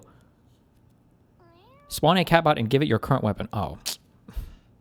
There's also a lot of other percentages now that people pay, like a cell phone now. Like, I mean, people like that's it's a new service cost. And like, there's other things that have turned into subscriptions and costs as well. Like things with your car or maybe working or something like that. And I do agree with you. What do you think about like all the amount of like houses that are like just rental properties that people are basically just using as like commercial properties? Like, what's that place you can pay to like stay at a house? I don't know why I can't think of it right. Airbnb? Airbnb. Yeah. Like, what do you think about that? Like how many of those? What about it specifically? Yeah. Well, like what I'm saying is like there are more and more houses that people use for like Airbnbs and they're using them effectively as like commercial assets. Do you think that like that's a big role in like housing too? Relatively. I mean, people want more places to live. And if the market was able to just deliver what people demand, Austin had a lot of Airbnbs, but Austin also decided, hey, we're just going to let you build because you want to build here and people want to live here. Down. And now housing has fallen by like 30-40% in price because we built so much. Rent in Austin has fallen almost larger than anywhere else in the country because we built. We allowed developers to build. We built up. We built more housing on lots. We allowed people to do with their property what they wanted to do. So even though Austin had a lot of Airbnbs compared to like name LA with Airbnbs. Okay, maybe same percentage of houses had Airbnbs, but we allowed people to build and housing still went down regardless of Airbnb still being there. So it's not the root cause. It's a good issue to attack. Private equity owning houses is a good issue to attack. Yeah, people do that. About that. It's still less than 1%. It's incredibly So in New York, there's a really crazy phenomenon that I saw a lot, and I have some friends in real estate that were kind of. Oh boy, is this going to be a real problem, or is this going to be welfare queens or something? I don't know why. I'm so poisoned against this guy. Maybe he's going to say something not retarded. Sorry. Explaining it to me, but I'm sure you understand it a million times better than me, so I'm curious what you think. There are people from overseas who get like housing credits, and then they own these like... Oh, is it going to be the idle landlord thing? Are they going to give Mamdani credit for taxing these things? Anchor apartments in some of the nicest buildings in New York. This is a crazy phenomenon. You're talking like $20+ million apartments, and it's basically a safe haven for their money. It takes up a shitload of real estate. And then you have all of the developers. They don't own one building that they're renting out. They own the whole block. And what they do is they push out all of the businesses over time to eventually redevelop. And they'd rather sit and make no money on the property. Oh yeah. So there are blocks. There's this place where I used to go. It was this bar and a burger spot and a cheesesteak place. It was called 99 Miles to Philly and Bar None. This entire block now, where I used to hang out, I'd spend a lot of money there. There were good businesses there. Nobody can afford to rent there anymore. It's like a ghost town, this block. And I asked my buddy, I'm like, why is this happening? Because they're going to redevelop. Then you go up 20 blocks, there's an apartment building. I shit you not, it's one of the biggest skyscrapers in New York right now. All the apartments around, it's completely empty. How the fuck is that good for anyone? Interesting. That's interesting. Oh yeah, they do it all the time. And like, it's the same as people keep... It's probably not that big of a problem. It's going to be like the private equity buying homes or whatever, but it is annoying. Houses empty instead of actually like renting them out just to keep the prices high. Yeah. It's very, very common. Well, the thing is apparently people from overseas, if they own these giant like $20 million apartments, these like luxury apartments, it's some sort of like tax haven and like getting their money out of the country and like all these different things. But now you have like, you're talking these $20 million apartments that could house, how many people in New York could house? Yeah, that's a really interesting one. I mean, I know in Texas we've made it illegal for, I think, people in China to buy housing here. Probably China. I don't know, and a couple other countries as well. Like we've done policies. I mean, I know we do that as well. Like we'll buy European houses, Americans, like rich Americans, or like houses in Dubai. So we do that too. It is wealth protection. I mean, I don't know if I'm probably on your side where it's like, I'd rather people who live there live there. The counter argument, Kevin O'Leary argues that, well, it's like, oh, hey, no, someone bought it for $20 million. They're actually a benefit because they're paying property taxes on it, but receiving no city benefit because they don't live there. Don't know if I vibe with that argument, but I at least get it. Okay, yeah, like, I guess they at least pay the property taxes. I mean, if they're making the money, that's great. But like, if a bunch of people don't have a house, exactly, of course, right? And the people can't work and pay state taxes, right? No, agreed. So it seems like it might be a negative. Now I don't know the math right now, right? But even if you're a domiciled non-resident, you're not paying state taxes. So. Yeah. I mean, look, my biggest thing as a New Yorker, like I've actually never voted in my entire life. And the only time that I would complain about whoever won is if the sidewalk didn't get cleared quick enough. That's literally it. That's all I care about. I was like, is there snow on my sidewalk? No, I can get to work. I think honestly, there's a lot of things that are like just like the everyday average, like this is a direct problem for me specifically. And if more people focused on that rather than like abstractions of like what's happening in a country on the other side of the world, I think that most places would be a lot better off. I definitely think so. Yeah, all politics are local. I care more about the Austin politics than I do the national politics. Yeah. Because that impacts the parks I go to, the roads I drive on, state politics, Texas, and my business taxes and shit like that, more than whether or not we're going to war. Well, the president, it's funny because like, it's like you'd expect war to be a bigger deal, but like actually the people's day-to-day lives, well, paving the roads and like the taxes, like a lot of that is conceptual, right? It's like, it's theoretical whenever you're comparing it to, like people being able to afford food or, the schools are worse or something like that. Like how we live in a country where you don't feel it the second, right? Because I wouldn't have known that we were in a war unless I watched Asmon stream that day, right? Which is pretty crazy. Yeah. We're getting fucked on gas. Gas is going up and down. Like that's crazy. I've literally never owned a car. So the gas price thing makes absolutely no sense to me. I don't know how to drive. I legally can't drive. I have no idea what I'm doing. Like, do the gas prices change that much? So they will change. There is a chance. It depends on basically how long until the ceasefire. Like if the longer the ceasefire goes, probably the more the gas prices will go down, and the higher the probability is that they will stop the conflict in Iran. Like, because I think that's the reason. I mean, like you could see conflict in Iran starts, gas prices go up. Wow, what a surprise! So I think really that's the connection there, right? That's what's happening. What are the actual odds? Let's find out. I want to find out and see, because I would say that the price it being over. I would say it's probably going to be over. Let's find out. Permanent peace in June 30th, 64%. Iran, God damn, like wow. So people are pretty positive about this. Strait of Hormuz traffic returns to normal by the end of April. 11%. Oh God, 10 days left. Not looking good. I'm legit retarded. When I saw June, I literally had to go April, May, June. So I mean, the people think it's gonna be over in like a month or two. Yeah, no, they think it's gonna be over pretty fast, right? A ceasefire being extended, invading Iran at 29%. Can we click on the invading Iran one? I want to know what that graph looks like. Oh my God, look at the volume of these. $16 million. Yeah. Oh shit. Woo, that got up to like 70%. God damn. Oh my God. Well, I guess that was like right before the ceasefire, right? Yeah, I guess that must have been it. Like a 50 to 60% chance is insane. I wonder what they mean by invade though, right? Because it's like if we send like 5 guys over there, we kind of invaded. But I wonder, like, I mean, they have like a whole like specificity about it. Doesn't it say on the market what it counts as like a fulfillment of the thing, or no? But yeah, no, I would say definitely you'd have. I mean, this is 28. I don't think it's going to happen. I don't. Like, I think 28%. I mean, it's definitely more likely than Jesus returning. I still don't know. I still don't know how that's an actual graph. I don't. It's the return. Can we look up the Jesus? I want to find out if it went up for Easter. Did it go up during Easter? Oh man. Right? Because it's like that time. Okay, so February. I think it might have. Yeah, I think it dropped right after Easter. How so basically Easter happened. Jesus didn't come back, and people basically crashed out on this. Dude, oh my God, look at how many people are in on this. $58 million. Jesus. And there is a 4%. It went up by 1% even after the Easter. What happened in February? What was scary in February? Well, I think that's it. Wait, isn't that when the war started? No. Yeah, actually it is. February 28th was the day that they began the operation. Like, I don't know. Goyim are going crazy, man. 4%. Goyim are going crazy. Oh my God, 4%. Jesus Christ. Like, isn't that the easiest 4% return you could ever get? I mean, like, I don't think he's going to show up. Well, I don't. I think it's going to happen. I just legitimately think that there wouldn't be a need for money if he did show up. So it's like... Here's the thing. If Jesus comes back and there is still a need for money, that means we're screwed. You mean it didn't work? Yeah, he's like, yo, I'm never coming back again. You screwed up. All right. He's resetting the server, bro. Of course. Yeah, this server's going the way of Turtle Wow if Jesus comes back and money still matters, all right? Good. It's not a good thing. Okay, well, anyway. Why aren't you in Austin? Aren't a lot of you streamers in Austin? He's saying that. Yeah, well, I wasn't streaming for like 3 years, and my girlfriend really wanted to be in LA, so that's why. Of course. Yeah. She makes Damn, stay at home. Hell yeah. pretty much all the decisions, man. Do you feel like people have gotten, like, ever since you started your show, do you feel like people have gotten worse with money? We unlocked like new categories that I didn't think I'd ever see. Like I just filmed the other day. Yeah, the Labubu thing was big. Those trends come and fall so quick though. But people put so much money into it. We had our first spending on an AI girlfriend the other day. Ooh, how much? It wasn't that much. It was like 30 or 40 bucks a couple times. But the thing is, his girlfriend was sitting right next to him on the show. Wait. What? Yeah, and we uncovered it, and he was sending the gooniest shit to her. Like, oh baby, make sure, like, look at me and make me come, make no mistakes, and all this stuff. Oh my God, be descriptive. Yeah, God, it was crazy. I got self-report. So every now and then I'll go on my girlfriend's OnlyFans when we're in like a fight. Yeah. And I'll like make her say like crazy shit on OnlyFans. Like, yeah, I'm gonna clean the whole house. I'm gonna do the dishes. And I have like a folder of screenshots and one day I'm gonna show her. Yeah. Where I just like, oh yeah, I just go on the OnlyFans. I'll spend $50. I'll spend $100. Yeah. I'll just be like, oh yeah, you're gonna clean the whole house. That's what daddy likes. You're gonna clean that house. You're gonna clean the house over. I've done it a lot. The amount of money that I probably spent on that, there's platform fees and stuff like that. I'm throwing money into the ether to feel strong. No, I mean, like, I do feel like people just continuously, like, it's subscription services too. Like, everybody has like 10 different subscriptions to things. And it's like, you're getting eaten alive by this, like, $12 a month at a time. And it's like, I don't know how, like, because they just keep adding more of them. And like, cars are going to have them now. Like, obviously you have a phone bill and like just everything else, like a million, like, streaming services, etc. Like, it's fucking insane. And AI girlfriends, I didn't even know you had to pay for that. It's brutal, man. I mean, we obviously get lots of OnlyFans, right? Yeah. Like and people can choose. Hell yeah. People before we film, they get to decide like, hey, I don't want to talk about this. And then like, we don't question it. So almost every single guy that comes on the show and you don't see OnlyFans in the charges, he has OnlyFans in the charges. We just don't talk about it. Like every guy. How much do you think the average guy is spending on OnlyFans? They got a few subscriptions a month. What are they? $15 a pop. So that's crazy. Yeah. Like, what do you think the percentage is?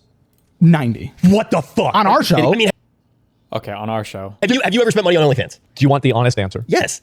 No. Why? So You've never been curious? Like there's a curiosity. Yeah. That's what it is. It's I'm just going to like, give you, and you're not going to like this, Rich. You're not going to like this at all. So what you do is you type in the type in the girl's name onto Google, and then after you type in her OnlyFans name, you type in leaks. Type in leaks or leaked or pictures or OF, and then you just press enter. do you want to have to host me until the day I die, bro? It's crazy trick that they hate. They hate this one easy trick, and it works so well. So why would I need to pay for it if I could look it up on Google for I feel like this has been a thing for like 20 years though, no? free? I guarantee you're missing the best videos. Can I actually tell you something that's going to blow your mind? Go ahead. A lot of those leak websites, the girls actually pay to have their stuff on there to promote their OnlyFans. I swear on my life. Promotion works. Yeah, it works. You know who they are. They're paying for the clip art for the leak. Okay, so if I can There's no shot that's true. People would just upload it naturally on their own, but there was no way they would pay to upload their own shit. I don't think that's true. go and get a free, there's a free samples bar. Yeah, you're just having a little taste of fudge. Exactly. Man. But if you give me the little, you get the toothpick behind like a small little piece of a sandwich, and you let me put together 20 of those or 40 of those and turn it into an entire sub, there is functionally no difference for me. Like, I don't care. I don't care. If I have to eat it one bite at a time, that's totally fine. I'll pull the toothpick out of every single one of them. I'll go through the leaks every single fucking time. It's not a big deal. There's 50 different websites for it. And yeah, no, that's how it is. So I don't need to worry. I've never paid for an OnlyFans. I've never paid for a Patreon. I've never paid for loyal fans. I've never paid for fans. Is this micro looting, guys? I've never paid for a single fucking one. Never heard of loyal fans. That is for Findom. Oh. Yes. Whoa. I had an ex-girlfriend that did it. And I asked her about 10,000 questions because it was like, it's like going to the zoo. Like, what the fuck? What do you mean? What do you mean they're going to give you money for nothing? Like, why? Well, I imagine that a lot of so there's like that $15 curiosity. I want to see. That's what I've done. Right. Yeah. And I think a lot of people, but I imagine the real spenders, because as far as like gotcha games, I would be considered a whale. I imagine the whales on OnlyFans, they're not spending $15 on multiple subscriptions. They want the interaction. They're spending on talking to girls. Do you see a lot of guys like that? We don't get a lot of the chats. It's mostly the subscriptions, but people forget to cancel them. So that's pretty brutal. I make sure if I've ever done the curiosity click to immediately hit the cancel. Yeah. So that it True. Technically, you're stealing sex work related stuff, so it's micro raping. True. renew. Yep. But people forget that. They're too curious. I don't know how much porn people are watching. It's kind of crazy. But they're too curious. They're curious to check out like a profile a week. Like I don't What? understand. They're buying a new girl every week? Yeah, it's crazy. I don't understand. We're not Holy getting shit. I'm not allowed to watch porn anymore. That's good though. Yeah. I don't think it's that great, is it? No, Is it's it? like, Yeah. dude, you realize there's so much time in the day. Like I literally, I took up painting as a hobby, bro. I have so much fucking time, bro. Like I'm like writing fucking poetry. I miss gooning. It was a lot easier. Have you guys ever had your internet go out for like 2 hours and you get halfway done fixing everything about your life and then it comes back and you never finish it? Oh, thank God. I have that happen all the time. Like there will be like if my internet goes out and it's out for like an hour, I will improve my life by like a massive, substantial degree. The second the internet comes back, I just drop it. Yeah. Like, okay, you know what? I was watching. Nah, it's fine. Doesn't matter. I don't use works anyway. That's Like it. reading Dostoevsky by candlelight, and then you're just like, oh shit. Yeah, exactly. Let me resume my game. Yeah, let me go back to playing Genshin Impact. Dude, Genshin's a bad one for me, man. Have you ever had any like gotcha addicts? I don't know what gotcha is. Okay, so gotcha, Really? basically, there's a whole genre of video games out there. They're free to play. Like, Okay. Yeah. And then every know where this 2 is to going. 3 weeks, they add a new character, and you gamble to get the character, more or less. Yeah, we get a lot of loot crate people. A lot of, I guess, gotcha people. Loot Crate. That's that stupid. Let me watch this because people have linked this 4 trillion times that a streamer got hit by a car. Here you go.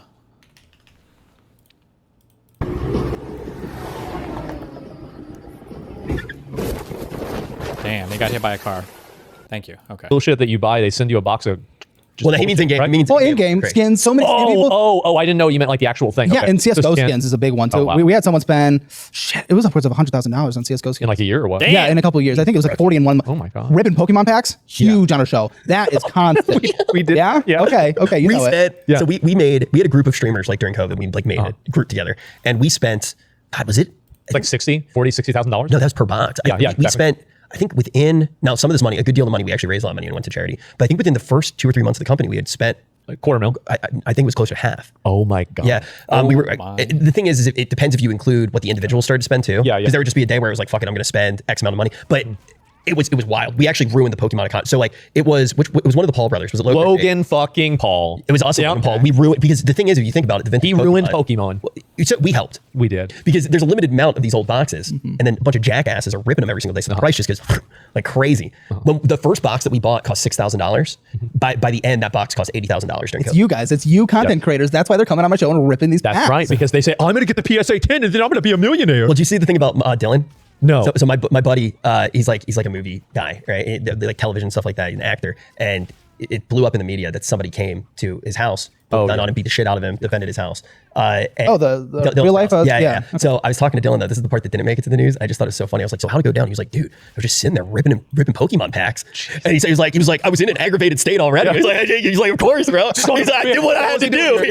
Yeah. No, it's funny though, because dude, he's a tough guy. He's a tough guy, but he was sitting there opening Pokemon packs when it happened. I mean, people just buy into these little collectibles. Like I'll watch videos and it's like a Target and it's like just 8 people running down to buy the new thing of Pokemon cards or Labubus or mugs. We get mugs. Those travel. The women the travel. Stanley Cups? Yeah, but like different brands. It's always Starbucks did that one thing. Yeah, Starbucks had that limited edition cup turned into a PvP zone. Oh my god. We had a guy. Okay, you guys are gamers. You'll have to tell me. It's like a space game. You can custom. Star Citizen. He would buy every single new multi-hundred or thousands of dollars of ships every single time. Coming out. Yeah. So just so you understand, that's a video game that isn't even released yet. How many years is it now? 10, maybe. It's almost had $1 billion. People have spent on this game. It's still not even out. Well, the dude on the show had an alert for a drop. Oh my god! And pulled it out in between the filming of our main show. Jesus. Yeah. So we could buy like a $4,000 ship. Do you think people should be protected from those FOMO like drops, or do you think it's on you if you're a natural selection? Yeah, natural selection. They're done. Yeah. They're done. There's nothing you can really do. They can't be redeemed. There's no way to solve this. You can't make it any better. It's funny. I've been able to. I definitely have a bit of an addiction to the gacha games once I start playing. It's like the FOMO will get to me, and I'm like, oh my god, well if I don't do this now, I'm never gonna be able to do it, and it's a horrible feeling. But I've been able to walk away. Yeah. The issue is because of my job. It's like imagine that you were like a heroin addict, and then your job is to describe whether or not the heroin was good to other people. Yeah. So it's like every day, it's like describe heroin feel, and I'm like, this heroin feels good, and then I end stream and I spend $600, and it's like, but what's wrong with that? What is wrong with that in your income? Because this is what people get wrong about personal finances, and they yell at me. You make money. Your probably hot girlfriend makes a lot more money as well. Probably hot. So I'm assuming if she's selling her tits. So like, spend. Okay, yeah. If you are not in a bad spot, spend. Get your gotcha. Well, here's the thing. I feel like this brainwash carries over from like the Dave Ramsey era. And maybe there are other financial people like it, but I don't know. Or maybe I'm wrong, but I feel like I'll be listening to like a fucking clip from like this Dave Ramsey guy, and it'll be like, you know, a family calls in and they're like, hey, I'm 34, my wife is 33. We've been saving really hard. We have a house that is worth $1.8 million, and we have paid it off completely. We have together between the two of us about $6 million in retirement. We have a separate funded account for our child's college. We have one child, he's 6 years old, and, we really wanted to buy a new car for $30,000. What do you think, Ramsey?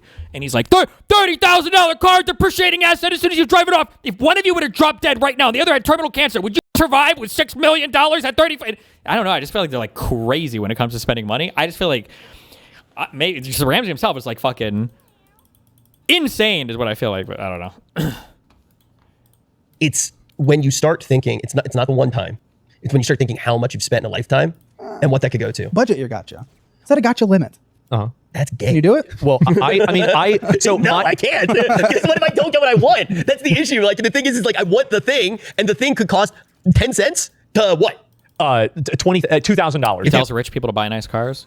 Okay, maybe he does have better shows. I've ever seen meme clips. Lose. Yeah, $2,000 to get the thing you want in the game. Generally, that's what it is. I've basically quit. He's the fucker who got me back on the shit. I was clean. I was clean for 2 years. Yeah, well, because to me, like if I want a new character, I'll spend the money and I'll get the new character. I don't think about it. But all I do is play video games. Like I don't like other people have like 10 different hobbies. If I got banned from playing video games, I would probably massively improve my life. And so I'm playing games constantly. And yes, I play gacha games. I do because I run out of other games. They're actually fun though too. They're good. They're good games. Yeah. And yes, I remember one time I couldn't afford buying my new car because I spent so much money on a gacha game the day before, right? I had to borrow the money from my dad. And so it's a little embarrassing. Okay, but you make 10 to 12 million a year now and you spend out of it. So gotcha. Get your gotcha. Yeah, I mean, I guess. He spends less than on gacha games. I don't think about it, right? I don't really worry about it. I know that I have the money and I know that I don't spend a lot of money. But your account's still like busted, bro. Like What about it? Your Woo account's weak as fuck. No, it's not. You have like what? You have max cons on your Amieth, and then you have like no support built. I have multiple supports. Do you even have Linnae? Yes. Do you have more? No, I don't. I don't have. Yeah, you don't have Linnae. You don't have more. You don't even Because have I haven't premium. played the game. I've been playing other games. You're poor, dude. I've been playing other games. Your dude. account is bricked. Yeah, dude. I can literally fix that with $3,000 in one day. Dude, one day, when's the banner rerun gonna happen? Yeah, I don't know. Like, and the thing is, like, no, and you're right. So you have people that spend money on this bullshit on your show, right? But they can't afford it. You They guys can't afford it. Okay. So like, well, that's the thing is like sometimes I'll feel bad because like I'll talk about this and it like goads them into like, oh, maybe I can win. Oh, maybe I should play. Like I think that if you're like the problem is that if you're playing these video games, you're a dumb fuck if you're playing them free to play, and you're even dumber if you're spending. I don't think you're a dumb fuck if you're playing them free to play. I think that the thing is, have you ever seen? I know a lot of people that play them free to play, and then they hit the wall, and it's not fun anymore, and they just. Hold on, Dave Ramsey doing a shrimp-a-las quick meme pivot. Uh-oh. Brought to you by the EveryDollar app. Start budgeting for free today. Okay. Yeah, Help I us. just need help. I feel like I'm drowning in debt right now. Okay. Okay. Okay. Tell me about it. Yeah, what do we got, bro? So I have around 10,000 in a personal loan because I recently consolidated my credit cards. 10,000 personal loan. I was in a abuse relationship. Abusive relationship. And after I got out, Don't care. I found out that they probably racked up close to $6,000 or $7,000 in credit card debt in my name. Okay, that's not good. Without me knowing about it. And you paid that off? And after contacting the banks and all that, they said there's nothing they could do about it. Well, of course there's something they can do about it. What? Banks can't do anything about it unless you could, maybe if you file a police report, but if it was open, or if you could prove fraud, but like if you guys had like a mutual, like a joint account or something, I didn't hear it 100%. If you have like a joint account, or if you signed off on it, it doesn't matter. Like they're not going to forgive that. And you $1,000 in credit card debt in my name. Hold on. Found out that they probably racked up close to $6,000 or $7,000 in credit card debt in my name without me knowing about it. Oh yeah, no, it was on a credit card too. I don't know if you could call and get them to forgive that. And you paid that off? And after, I'm wondering, even if you file a police report, I'm not sure if they would, for credit card, even if you file a police report, I don't know if they would forgive that. I'm not sure. after contacting the banks and all that, they said there's nothing they could do about it. Well, of course there's something they can do about it. God Wait a minute. Let me stop. Let's find out where we are today. Did you because you believe those lying, thieving bankers, did you borrow money to pay off debt that was not yours because it was done with identity theft? Noel, done via identity theft. Like if somebody else had opened a card in your name or something like that, I think they'd forgive that pretty quickly. But if it's your credit card and somebody's just walking around spending your credit card, especially if it was a partner, especially if their name was on it, I'm not sure. I don't know if a company would forgive that. Wait, did they say that they opened a different credit card? Hold on, let me 10,000 in listen again, a personal loan because I recently consolidated my credit cards. I was in a abuse relationship, and after I got out, I found out that they probably racked up close to $6,000 or $7,000 in credit card debt in my name. That's what the caller said. That's not what the caller said, you fucking retard. It sounds like the abusive partner either had the card or they opened a joint card or something else. That's what it sounds like. Not just opened a card up in his name or whatever via identity theft. Borrow money to pay off debt that was not yours because it was done with identity theft. Basically, yeah, because they said... Not basically, honey. That's what you did. You went and borrowed $10,000 and paid off debt that this criminal... fraudulently using your name opened up without your permission, and you paid that debt off. Yeah. Crap. Basically, I paid $2,000 of it off. No, I'm talking about the $10,000 you borrowed. That's what you used it for. You paid off the credit cards with it. Yeah, I paid off the credit cards, and then... Is there any debt outstanding that the criminal did that you haven't paid yet? No. Dadgummit, son. You got screwed twice. Oh, not good. Basically, you don't owe that money. My fiance. You didn't owe that money. Oh, and it was a fiance? When someone fraudulently, if I take your name and go open up a credit card in your name, you don't owe the money. That's true. I don't know if Ramsey's just not understanding, or if you were to do a full-on identity theft, it's like you don't know some guy in Indonesia or whatever. That's true. But if this is like somebody that you opened the card with, or like somebody that you gave the card to spend money on or whatever, I think you'd have a much harder time claiming identity theft. Because think about it from the bank's perspective. You know, maybe you just had a partner who was spending money on your card, and then one day you're like, "Fuck, I should just get like $10,000 back in charges." That would be based, you know. I don't know if you could just claim fraud on a partner or somebody else using your card like this. It's called a criminal act. It's fraud. You probably could still, maybe you could still file a police report, I think. Although it would come down a lot to the specifics on, do you ever let your partner take and use your card? Were you guys actually broken up? Would you, that would be maybe a... That's what identity theft is. Since I had the credit cards, so I followed your show, and I thought you said they opened up the card in your name Yeah, that's what he thinks. If they did it, that's an easy one. I don't even know if you need the police involved with that. Without your permission. Yeah, basically what happened was what did he? I had them as like an emergency fund, never used them, and then without really That's different than opening up a card. Let him finish, Dave. What were the details? Used them, and then without really That's different than opening up a card. They took your card that you opened up. Oh, okay. He's starting to realize. Yeah. Correct. And used it without your permission. That's different. Yes, unfortunately. You understand? Yeah. If you hand Ken Coleman your card and say, go use it, you're liable for that. If Ken Coleman goes and opens up a card in your name without your permission, fraudulently signing your signature, that's identity theft. You're not liable for that. You understand the difference? Yes. So you handed the fiance your card, and they went bonkers with your card. Or maybe. It sounds like he's saying they took the card without him authorizing it, but even so, this is still much harder. So I didn't even give them the card. That's the biggest thing is... Honey, they used a card that was open in your name. That's the point, right? Yeah. Okay, yeah. All right. So you owe $10,000, and what do you make, hon? So right now I make 45, and then in 5 months I'll be making 55. What do you do? So I am a child abuse investigator for the state. That's an irony. Okay. Yeah. And then I have around 7,000 student loans but I'm in the government program right now, where if I work for the state long enough, they fully pay those off. You need to pay them off. You don't. It's only $7,000. It takes 10 years to do this. So $17,000 makes you debt free, hon. Is that right? Yeah. Oh Lord, go get 6 extra jobs and be debt free by like spring. 6 extra jobs based. You're not working but 40 hours. So I work around. So with my job now it's a lot of on call, and so most days I'm home around 9, 10 o'clock, just because of the nature of the job. So you're working 50 hours a week you're working 50, 60 hours a week for 55 grand. Yeah. No, you're not. You're on call. When you're on call, you can drive Uber. It depends on our on-call works. If we have to initiate a report, we have to immediately drop everything, drive to initiate that report. And there's a lot of times I'm spending 12 hours in a hospital on my on-call days with a kid waiting for a reliever social worker to come and refill it. And the upside is... All right. So what you got to do is you got to increase your income. You only need $17,000. This should not be overwhelming. Yeah. Sell something. It's not that much money. You got to have... I bet you got $2,000 worth of stuff you could sell. Easy. $2,000? You're going to go to the pawn shop?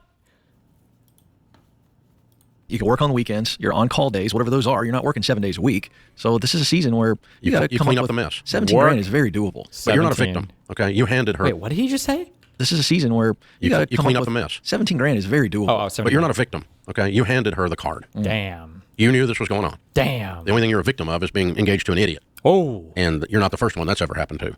So, roll up your sleeves, hon. Get on a detailed, tight budget, and get as many extra hours as you can, as much extra income. Don't go out to eat. Don't talk about vacations. Talk to your supervisor about, I'm not working 80 hours. You're going to have some kind of a different plan here, because 80 hours for 55 grand don't cut it. The work you're doing is very important work, and it's very good work. You're taking care of kids who have been messed up. Thank you for doing that. You got a good heart. But also, you cannot sit and be a victim of $17,000, man. I mean, seriously. Let me help you with this. $2,000 a month, and you are done in 8 months. That's all you need, and you make 55. So this is very doable. You should be done with this in 6 months, and then have zero debt. But this debt represents all this pain in your life, and so it's like feels bigger than it is. Mathematically, it's tiny. Emotionally, it's huge, and that's why you act like it's some kind of big monster. It's 17 grand. And no, I'm not staying in student loan debt for 10 freaking years for $7,000 worth of forgiveness that probably isn't going to actually come, because you're probably not going to cross every T and dot every I. A high percentage of people that run that game don't end up with the forgiveness at the end. So you don't want to get in that game. You want to get in the game of, I'm going to knock this out, put it all in the rearview mirror, move forward in health and with enthusiasm. Yeah, I can feel the stupid tax. We've all done stupid.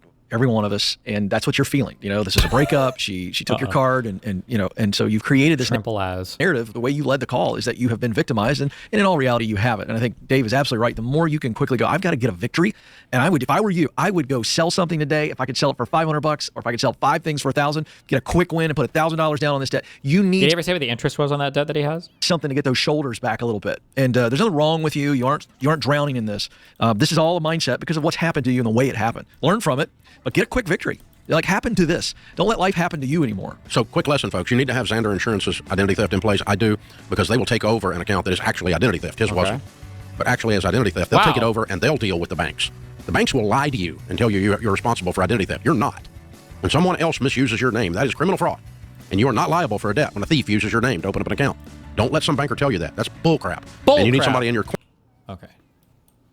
Just dip, and that's base as fuck. Well, I mean, why not at that point? Like, this is a crazy thing, but imagine just playing a video game that's not designed to piecemeal money to you. But that would still cost, that would still cost $60. It's $20. You just buy one from 3 years ago. Like, it's not like they expired. They're not eggs. Yeah. I mean, like, you just go and buy a game. I mean, like, that's all I do. Like, yesterday I took the day off. I woke up. I started playing this pirate game. I went to bed. His birthday? It was not my birthday. Yesterday was Hitler's birthday. And easy mistake. I don't know how this happened, but like 10 years ago, they came up with this meme. Aha, happy birthday. It's April 20th. It's not. And so I had to go on Twitter and correct people because I started getting DMs from people saying happy birthday, man. And it wasn't you. He DM'd me too, but it was like you were actually like the 5th person. I legitimately fell for it. I fall for it every year and I keep forgetting that I'm falling for it. Yes. I legitimately fell for it. It is not my fucking birthday. I just literally took the day off to do fucking nothing. It was some Austrian fellow's birthday. Yeah, right, exactly. I got confused. Painter or something. And no, it's just, I love playing games. I do. Like, all I want to do. And every once in a while I'll do something else, but like, I don't have like big expenses, right? I don't like spending like, I mean, the most amount of money like that I was gonna donate like, $1,000, maybe a few $1,000s to like a bald eagle charity. That's because like, so I was thinking, because you think about it and there's like, what is it like to be an American, right? Can you imagine the patriotism boost if like you're driving in your Ford truck and you're going to Walmart or you're going to fucking McDonald's and you're listening to Leonard Skinner on the radio and a bald eagle flies over, bro. Like and like it doesn't matter, but it means everything, man. It does. You realize you're at the point of wealth where you could arm bald eagles with fucking head cannons, like laser beams for fucking eyes. Send them over to Iran? You could, yeah, dude. You could actually win a war against small nations. And you just choose not to do it. I don't want to. Like, you could. Feel like, oh my god, you know what? Yeah. I could literally. Never. You could put together your own crew of pirates, and you could go attack a nation. Yeah. I mean, like having a pirate ship and everything would be kind of cool, but I would be worried about like people blowing it up, right? I mean, that would be kind of a problem, be a big issue. So like, I don't think I would do that. I mean, like, just that's part of the fun. No, man. Like, yeah, not for me. Not for me if I'm on the fucking ship. No, I have no interest in doing anything like that. All I like is sitting in my room, eating food, drinking soda, playing video games. That's it. And I feel like, so you don't play games. Like, what do people do? What do you do? Like, because like it's like 9 p.m. What do you do? He doesn't understand. He's gonna say they take a lot of time. Oh no, I also work. I mean, work's a lot. Oh, I mean, I guess I work a lot. I only work like 8 hours a day usually. Like, dogs. You got dogs. Oh, no, I don't have dogs. Okay, well that takes time. I mean, I guess. Yeah, you gotta take them to shit. You feed them multiple times. You want to walk, pissing and shitting. I actually don't have to walk mine because they're allergic to grass. No, but also just like so I gotta play with them. Yeah, that takes time. That takes time. I mean, what do you do? Like, goes away. Do you like read books and shit? Audiobooks on my walks. Oh fuck, man! Like, I just refresh Twitter while I'm on a walk. I'll like tweet something out. Like, I'm on a walk and they'll come back. Oh, how many likes did? Oh wow! Like, that's it. Oh, they're really mad about this one, and that's it. Put them in the box. Yeah, put all of them in jail again. Yeah, of course. No, I mean, I don't know. Like, I can't imagine what it would be like to not just. It's so weird. It just sounds deranged. I don't know what it would be like to just not play video games all day every day. You know what we're gonna do? So I wanted to do this already. You're invited because you're in Texas. Because Dylan's coming out for this too. Yeah. The new edition of Warhammer's coming out in the summer. We're gonna lock you in a room for 24 hours. You're only allowed to build and paint. Have you played Warhammer? No. Oh god. It's the final boss of being a nerd. It is. It's extremely like, I would say unemployed, but you have to be employed to be able to afford it. Like, the minimum buy-in to play the game is like $2,000. About $2,000. Why? So basically, what it is it's like figurines. It's like a tabletop war game, and you buy the little boxes of units. Essentially, they come on a plastic sheet. You build them, you paint them, and then you play a game. So it's physical. Yeah. It's a physical. It's not a video game. Yeah. It's oh, okay. You play it on a giant table, and you got like a tape measure and dice, and it's a full-on war game. Interesting. Oh yeah, it's a huge thing. Like basically, if you're a fucking nerd, you know all about this. Like this is all like I was doing this in like high school. Okay, like 3,000. How old are you? 31. 31. Yeah. Okay, Same age as us. all right. Okay. But I've had a lot of people spend money on Magic the Gathering. A lot of money on Magic the Gathering. That's a good way to make money. All my money, dude. Yeah, I was selling Kool-Aid in high school to pay for Magic the Gathering. I was, man. It was good. It was a long time ago now, but I was really trying to get Boogie to sell all of his Magic the Gathering. Oh no. Oh geez. Because he was like inches away from not being able to pay his mortgage when he came on financial audit. Oh yes, I forgot all about that. Yeah. Oh my god, what was that like to have him on? He's cool. He's really he's nice in person. He's a normal guy. I don't know what the fuck happens. I don't know. You go on the internet. I mean, I've seen a lot of clips like rubber duckies and shit. I don't know if I don't know if he's the most normal of normal. He has to do shit to make money now. It's kind of pathetic. I mean, like, I remember watching this guy. Like, this guy was like the voice of reason on the internet. He was like the guy that like always had the, normal everyman take on things. And I think the problem is like live streaming just brings out the worst aspects of you, because like really it's like you can have like an 8-hour stream, and then the worst 30 seconds of that 8-hour stream, that's the one on Twitter. Yeah, that's it, right? And it's like all the rest of the time everything's basically fine, yeah. But you say some crazy shit like that, and then that's what people focus on. And especially like, I mean, for me and for a lot of other people, it's like they'll clip it in a way that's like intentionally inflammatory. Oh yeah, every time. God. Yeah, I've seen this happen a lot. Like, I've made so many videos about it. Like, I'm just used to it at this point. Like, I don't even try to like talk around like, oh, I know somebody can clip this out of context. Please do.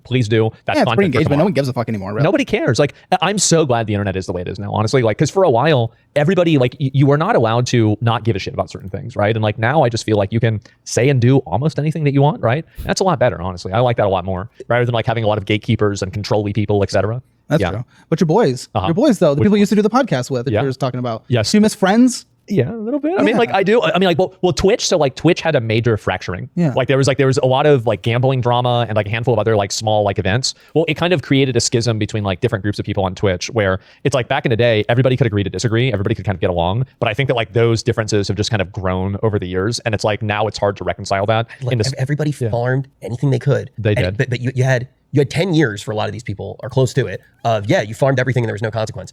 It seems like a logical leap that they farmed each other, and people didn't forgive in the end. And I feel like I'm one of the only people to say it. I love every single person for the most part that I met on Twitch, even though I don't talk to them. I still love all of them. Yeah. I'm probably not gonna talk to them ever again, but I still like them, and I think that they're genuinely good people. Yeah. The job's just weird. I don't know. I think I clicked on a video once where you were reacting to Hassan reacting to you, reacting to Hassan who was reacting to you. Could have been any day of the week. I mean, you're gonna have to be more specific. You're gonna have to be more specific than that. It's like we could be peaceful. We can all be friends. Like maybe we could be the moderators, like bringing them together. I can get along with people. Like I'm not like, people get mad at me. I don't get mad at other people. Like, I'll say like, oh yeah, I think this is wrong. You shouldn't say this. This is bad. But like, I'm not the one getting personally upset and offended over this stuff. It's everybody else doing that about me. So again, not my fucking fault, right? Or at least, I'm sure they'll say like, yeah, it's because you're crazy. But like, I mean, that's the way I see it. Do you care? Do you think about it off stream? Do I think about like what? Any of the drama? Does it actually impact you off stream? Honestly, I wish I cared more, because like yesterday, for example, I don't even think I checked my phone. That's a good mindset. It's wild. Like there's really I forget what had happened, and I hadn't seen him in a while, and I said something like, I was like, oh yeah, like blah blah blah, because the internet was like crucifying him for something. And he goes, I shit you not, he goes, oh yeah, dude, they're real mad today. It's what it is. And it was like, but that's it. That's all he really feels with it. Which it is a good attitude. It's a great attitude to have. I do think that, like, I'm going to use Hassan as an example. And yeah, sure. I think Hassan, not necessarily in a bad way, I just think he really cares a lot. Oh yeah. And I think that just manifests. Oh shit! Did this get back to Hassan? Did he lose his mind over this statement yet? In a different way. If you care a lot about how people see you, the outcomes of how people see you matter a lot more. I mean, it's just like, it's pure logic, right? It's not like this is anything profound to say. It's obvious. Like, so what happens, I think, is that people do care a lot about how they're perceived, and then they try to act in a way to make them perceive differently, and then that doesn't work, or something else happens, and then it begins to spiral, right? Well, then it spirals. I'm going to give Hassan also, because do I think that Hassan cares about how he's perceived? Yeah, sure. But I also do think that he is hypersensitive to like how certain things are, because he's worried about it potentially hurting like his political sphere, or like being bad for what he's championing. That's like, if I'm giving him like the complete benefit of the doubt, I think that there is something of value there as well. So like, I don't think Hassan's some sort of like, I don't think you're evil. I don't think Hassan's evil. I think you're both mentally fucking retarded. Yeah, I met you both as people, and I think you're both actually genuinely, I mean this from the bottom of my heart, good people. At the end of the day, if things were different, Hassan would have been an OTK. If I had every one of my wishes granted, Hassan would have been an OTK. That would have been a crazy I think he's such a good IRL streamer. I think he's so entertaining and so funny. And my God, is he handsome. Okay. I mean, look, yes, he definitely is. I need to figure out what he takes for his hair, because I remember in 2022, he was going bald, and it was obvious, and he did something and he changed it, and I've got to figure out what the fuck. Probably finasteride. That's what I do. Maybe that's I maintain. Yeah. Finasteride, a little bit of minoxidil too. You take minoxidil as a pill now. Wow. Make some people's dicks like just broken. Well, that won't happen, right? Yeah. The minoxidil won't do that, but you're probably past that. What? like finasteride. You should just get it. That's that. I don't know. Okay. Well yeah. The finasteride and the minoxidil, like minoxidil, like make you grow a little bit more. The finasteride, I think they say that sometimes it'll like regrow. Best case scenario, like 6 months at most. Yeah. Yeah. And I then used you to maintain. Yeah, it's a maintaining pill. Okay. Because it basically causes your body. I could be wrong in the science here, but not to create DHT, which is like essentially super testosterone. Yeah. So your testosterone goes up, your DHT goes down, and then that actually affects your prostate and it affects your hair follicles. Shit, I don't want to know what's going on inside. It's actually good. Yeah. It's actually good for your prostate. Wow. Okay. They were creating a prostate drug. And they were like, oh, wow, this is working. This is shrinking people's prostates that need to be shrunk. And then they were like, why are these people getting so much hair? And that's how they started doing it. That's how it works. Yeah, I'll be honest. Like, I definitely probably should do something about it just because it kind of looks bad. But, you know, at some point I will. I've just been kind of like, I'm very afraid of going to like the doctor or anything like that just because of like, you know, I've had bad, like I 1 year I went to the emergency room 3 times for 3 things that I didn't have. And so like after that, I was like, yeah, I've just got to fucking relax, man. Jesus. Like that was it. You did anxiety. Oh yeah. And you know, I went to the, like I said, I had like a really high blood pressure reading. I went to the dentist and like I was so stressed out. It was only 120. So like I totally got it under control, which I'm very happy for. Did you do anything? Yeah, I stopped. I ate Chipotle like I was doing like 5 or 6 days, right? And then I moved down to 3 or 4 days. And then I usually will walk down like to the store and back, which is like a couple of miles, few miles. And I try to be a little bit more active. And I think that's all really that it took. And also I would get super stressed out about shit. Right? And I just told myself, I was like, I remember I got the reading. I was driving home from the emergency place. And I was like, you need to chill the fuck out, man. Well, it's hard to chill when your blood's filled with body slop and you don't exercise at all. And you don't see the sun. Like your body doesn't know what's going on. I don't think, I think. I'm not trying to be preachy. No, my body doesn't need the sun anymore. Like, I don't think I need it. You've like, evolved past it. We've evolved, right? We have a photosynthesis reaction to the monitor now. and like that's the way it works. I still use Reflect, so I actually don't get any of it from the monitor. From the blue light. Yeah, yes, I have definitely. no blue light intake. Yeah, I literally put Reflect on my eyes. But you were saying you walk. Do you do anything else exercise-wise? Pickleball. Pickleball's a new one. Ooh. Dude, that is, oh my God. Are you sure you're not a Jew? Why? It's Jew sport? Yeah, that's a Jew sport, man. I feel like pickleball is kind of sort of a little bit like the new, wait, does anybody remember the sport that every fucking college kid everybody's doing like 6 or 7 years ago? How 6, 7? Anybody know what I'm talking about? Who's going to say it? Lacrosse? What the fuck? Okay, never mind. I thought it was like ultimate frisbee. I feel like everybody was talking about fucking ultimate frisbee for some reason. That was like the temporary obsession for like a couple of years, and then. Listen, I'll own the anything that doesn't take that much. Are you still interested in pursuing a JD? You inspire me to pursue it. Yeah, bro. I'm 1 year away from having mine. Hell yeah. Did you? Why? It's Jew sport? Yeah, that's a Jew sport, man. Listen, I'll own the anything that doesn't take that much physical activity, but you can be competitive with. Maybe that was 10 years ago, actually. Never mind. No, singles is kind of, you run in singles. Yeah. You sound more and more like a Jew every second now. Complain about something small, and I'm going to give you a bar mitzvah right here, right now. With the power invested in me, Shabbat Shalom. But yeah, no, pickleball is definitely a Jew sport. So is tennis, honestly. Really? Tennis is not a Jew sport. It's a Jew sport. It's not. You're running around like crazy. It's great calories. It's a Jew sport, though. Like, Jews play a lot of tennis. I don't know. Who's going to know if it's a Jew sport or not? The Gentile sitting across from me or the bar mitzvah Jewish man? Okay, that is true. I mean, covenant? Okay, God. Name one Jewish tennis player. Uh-oh. Do you want me to go to the country club right now if I want? You mean like a professional? Yeah. We don't do the professional athlete. Okay, there you go. We own the sports team, not the. We're not going to get out in the fields. I'm sorry. We make money while we sleep, Goyim. No, okay. Yeah, no. But I think isn't Djokovic? I have no idea. Can we see if Djokovic is a Jew? Doesn't sound. Oh God. Yeah, I don't know if it is or not. I mean, like, look, I would do more sports if I could, but I just haven't really. Like, I don't know. I used to be very active. I was. You used to be fast as fuck. I used to be fast as fuck, and then I started playing World of Warcraft, and everything basically went downhill from there. That was about it. Were you ever athletic? Yeah, I swim team, football. Yeah. Oh wow. Did you have was there like that turning point where it was like, oh shit, I'm not athletic? No, it was right after college. Desk job, fat. Uber Eats, you got money. Yeah. Down.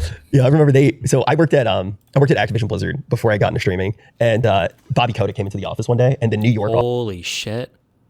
Is there a chance? Did he ever work there when Pirate Software did?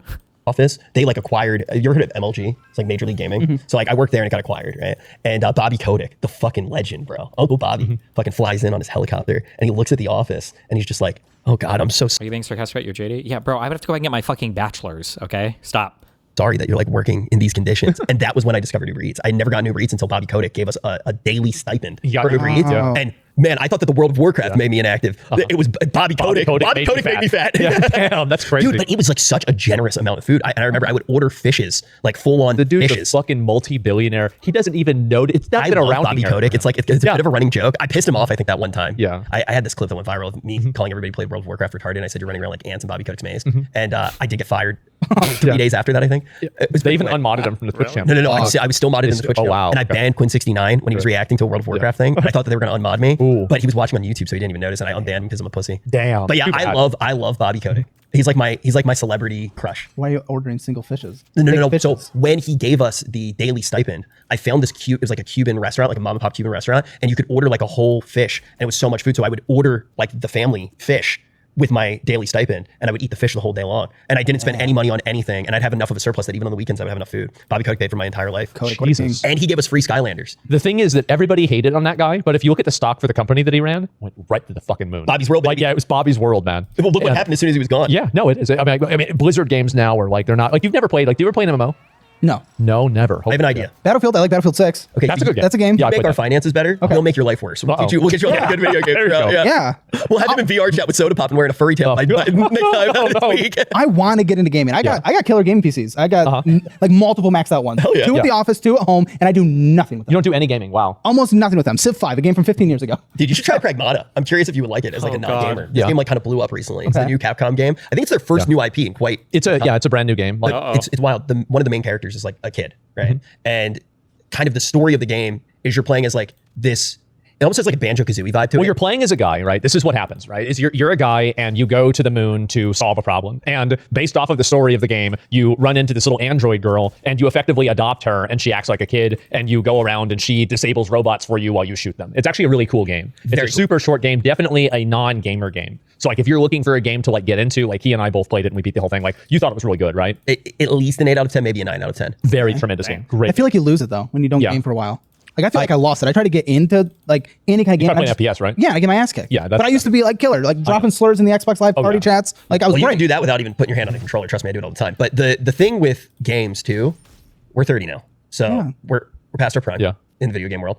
But these kids, dude, they'll be playing a casual game. They're dropping like 60 milligrams of Adderall. They're just getting twisted. No, it's because now, here's the thing, is like now everybody can make a career through gaming. And so like every kid that's like 14 is literally playing like his life depends on it because it does. If he's really, really good at this competitive game, he could go pro and change his entire life. And so that's why you have like every kid now has like at the end of their name, underscore, TT TikTok or TTV, Twitch TV or .YT or YouTube. It means anybody, like it's like a possibility in people's minds. Yeah. I mean, and like they do this, like it's crazy. People are playing these games, like sweating in games now is just unbearable. Like I've moved back to, because like I had the same experience. Like I was really good at Counter-Strike in high school. Okay, that was a long time ago. And so I went back. I tried to play Counter-Strike again. I was getting fucking farmed. It was so embarrassing. I just uninstalled the game. You played PUBG too, right? I did. Yeah, 800 hours. Maybe I should help you guys. Maybe you just need relaxing time, building cities, putting down roads, no. managing a. You want to know what's fucked up? I played a game like that, but it was a gacha game, and I got my girlfriend into it, and she spent $30,000 on it. And it's Call of Dragons. When I got me into Call of Dragons, and this is actually we were saving this for. She's going to come on next week, or maybe after. It depends. But she'll come on at some point. And she literally had given her account to somebody else to let them, like a person that she met in the game, to let them do dailies. And dude, she took the account back the other day, and she went through the DMs, and he was just sexting people from the Mia Malkova account. What is wild, bro? I got the full logs, bro. Oh my god, crazy, bro. Who does this? Who is this guy? But the account was whaled out. I mean, she's at 30,000. So he's just going to complain about it. He's like, "How you doing, baby? Like, what's up?" On the Mia Malkova account, just risen up people. That is sick. But yeah, no, I do think. I mean, you were playing. When you were playing Civ, you were playing one of the best games ever made. Straight up. I mean, we quote in game design school, he's like one of the most quoted devs because the game is a series of interesting decisions. Like that was him. So yeah, I mean, you're playing one of the best games ever. So no shame. You have to go back because the new one kind of sucks. Yeah, I heard the new one was really bad. I didn't play the new one. Yeah, and like a lot of people moved back to playing. I think it was 6 or something like that. 6 is good. 7. Yeah. I mean, it's hard to innovate on a game like that. Yeah. And what is it? What's the genre called now? It's like 4C. Is that what the genre is called? I'm not sure. Like I don't really play any of those games. Like I'm much more of like an action combat kind of game. It's 4X. There was a new one that came out that was really good. It was like more high fantasy. Yeah. And I think it's 4Cs. It's like Control, Conquer, something. And I saw this fantasy one that people were spending thousands and thousands of hours on. I forget what it's called. Wow. Now. It's like it's Age of something. They're all called Age of something. Yeah. And that's like the one thing. The naming convention could use a little bit of an update. But I mean, you never played World of Warcraft then? No. That's a huge benefit. But I watched Arcane. Okay. That counts as something. Doesn't that have girls kissing? The what? The girls kissing? I think so. Yeah. I only watched part of Arcane the first season. It was good. It was good. Like I've only played I guess I played Valorant a little bit. I also played a team fight tactics. Like TFT was fun. I only played that one time with you. Yeah. Like my girlfriend plays that, so I watched that. Right. Yeah. That is actually a game that I feel like you would be super into. Yeah, because it's very like you're thinking about economy. It's like a planning. It's risk and reward. Yeah. You're like, okay, I can take some damage right now to invest into later characters and like build up. Like no, that's the thing. I play that because it's easy for me. I want to be a shooter. I want to play something like Baldur's Gate. I want to experience Baldur's Gate is so good. Exactly. I want to experience that, but it's intimidating because it's been years. I promise you, Baldur's Gate is not intimidating. You can die right now. What about Elden Ring? A boss fight scares me. I mean, I haven't had a boss fight in years. Elden Ring is so easy. You'd have to be retarded. Not one shot every I might be retarded. I don't know. Yeah. Well, I know somebody else that was. He's joking, by the way. He's playing Elden Ring right now. I told all of my viewers that I wanted them to kill themselves in game yesterday, and said I was never going to stream again. I ended streaming Flew to Texas because I couldn't beat a boss. I have had multiple crash outs over Elden Ring also. He was so bad at the game that he became a ring politics company. It's part of the narrative that people have created this narrative that I was really bad at Dark Souls 1. And because I was so bad about it, I became a political person and I had to stop playing video games, which wasn't true. It was actually Dark Souls 3. We used to do this podcast when we first started. We would do it online and I would be able to see his camera feed, but the guests usually wouldn't be able to just because of how we were doing it at the time. And the guests would be talking. And I'd look down at Zach and I'd see his eyes like darting across the screen. And I was like, I know he's fucking playing Dark Souls right now and he's not listening. And the guest would finish talking and he was like a robot. He would just go, oh yeah, dude, it's fucking simple, dude. And he would just say some random shit. And because it was Zach, everybody would just be like, true. Oh yeah, true, man, true. Yeah. And this motherfucker's just farming souls off stream. That's what I did, yes. It's what I like doing. And yes, I was doing this because I would stream all day and I would play games on stream then. And then I would end the stream and then I would play games all day off stream. It was. And like, oh man, I have a list of games for him now. Oh no, yeah. Well, the new one that came Expedition out today, 33. E33 you have to do. That's the Don't start. He doesn't start there though. Yeah. Right? He builds to E33. Okay, yeah. I think this is the order. Dark Souls 1 has to be No, he starts simple. New game came out today, so he can be in on everything. Super simple. Vampire Survivors game? The Vampire Crawlers came out today. Okay, what do you do? It's a deck builder arcade kind of game. It costs like $10. Okay. You build up there. You get your sea legs. Okay. Start. Then from there, you level up a little bit. You play a few hours of Slay the Spire. Then all right. Then you go into Baldur's Gate. No, dude, are you kidding? Baldur's Gate is fucking so complicated. No. It is? Oh my god, it's super. It's like 50,000 mechanics to it. Honey, don't hurt me. My girlfriend beat the game. Oh well, it can't be that easy then, right? Dude, look. Yes, she can take a pounding, but the thing is when it comes to playing games, she's not. She plays Disney's Dreamlight Valley 12 hours a day. What? Yeah, she literally, if you want to hear her financial tips, she goes, you buy the battle pass and then you spend the money to upgrade the battle pass all the way so you get all the rewards right now. I'm like, oh my God, you're actually such a good Oh my But the thing is, she literally got through the game. Yeah. She figured it out. She didn't look up anything. She went blind run and she had a great time. I think that is a very good game for you to get like your gamer chops back on because the thing is you don't need any reaction time. It's all thinking. Mind. Yeah, you have got that. But you're going to be using your hands enough that you're going to get back and forth things. Then you play Expedition 33. Then you play Elden Ring. Ooh, that's big. That's really big. Yeah. You do it in that order and then you report back. I'm telling you that'll like make your fucking life. I mean, can you play a lot of video games if you have a girlfriend though? Because I remember whenever I had a girlfriend, it was like having to do like 20 extra daily quests a day. It is like an extra job. Yeah, it's like another job because you have to deal with them. I talk to them. Like you have to watch like I had to watch Love Island with her.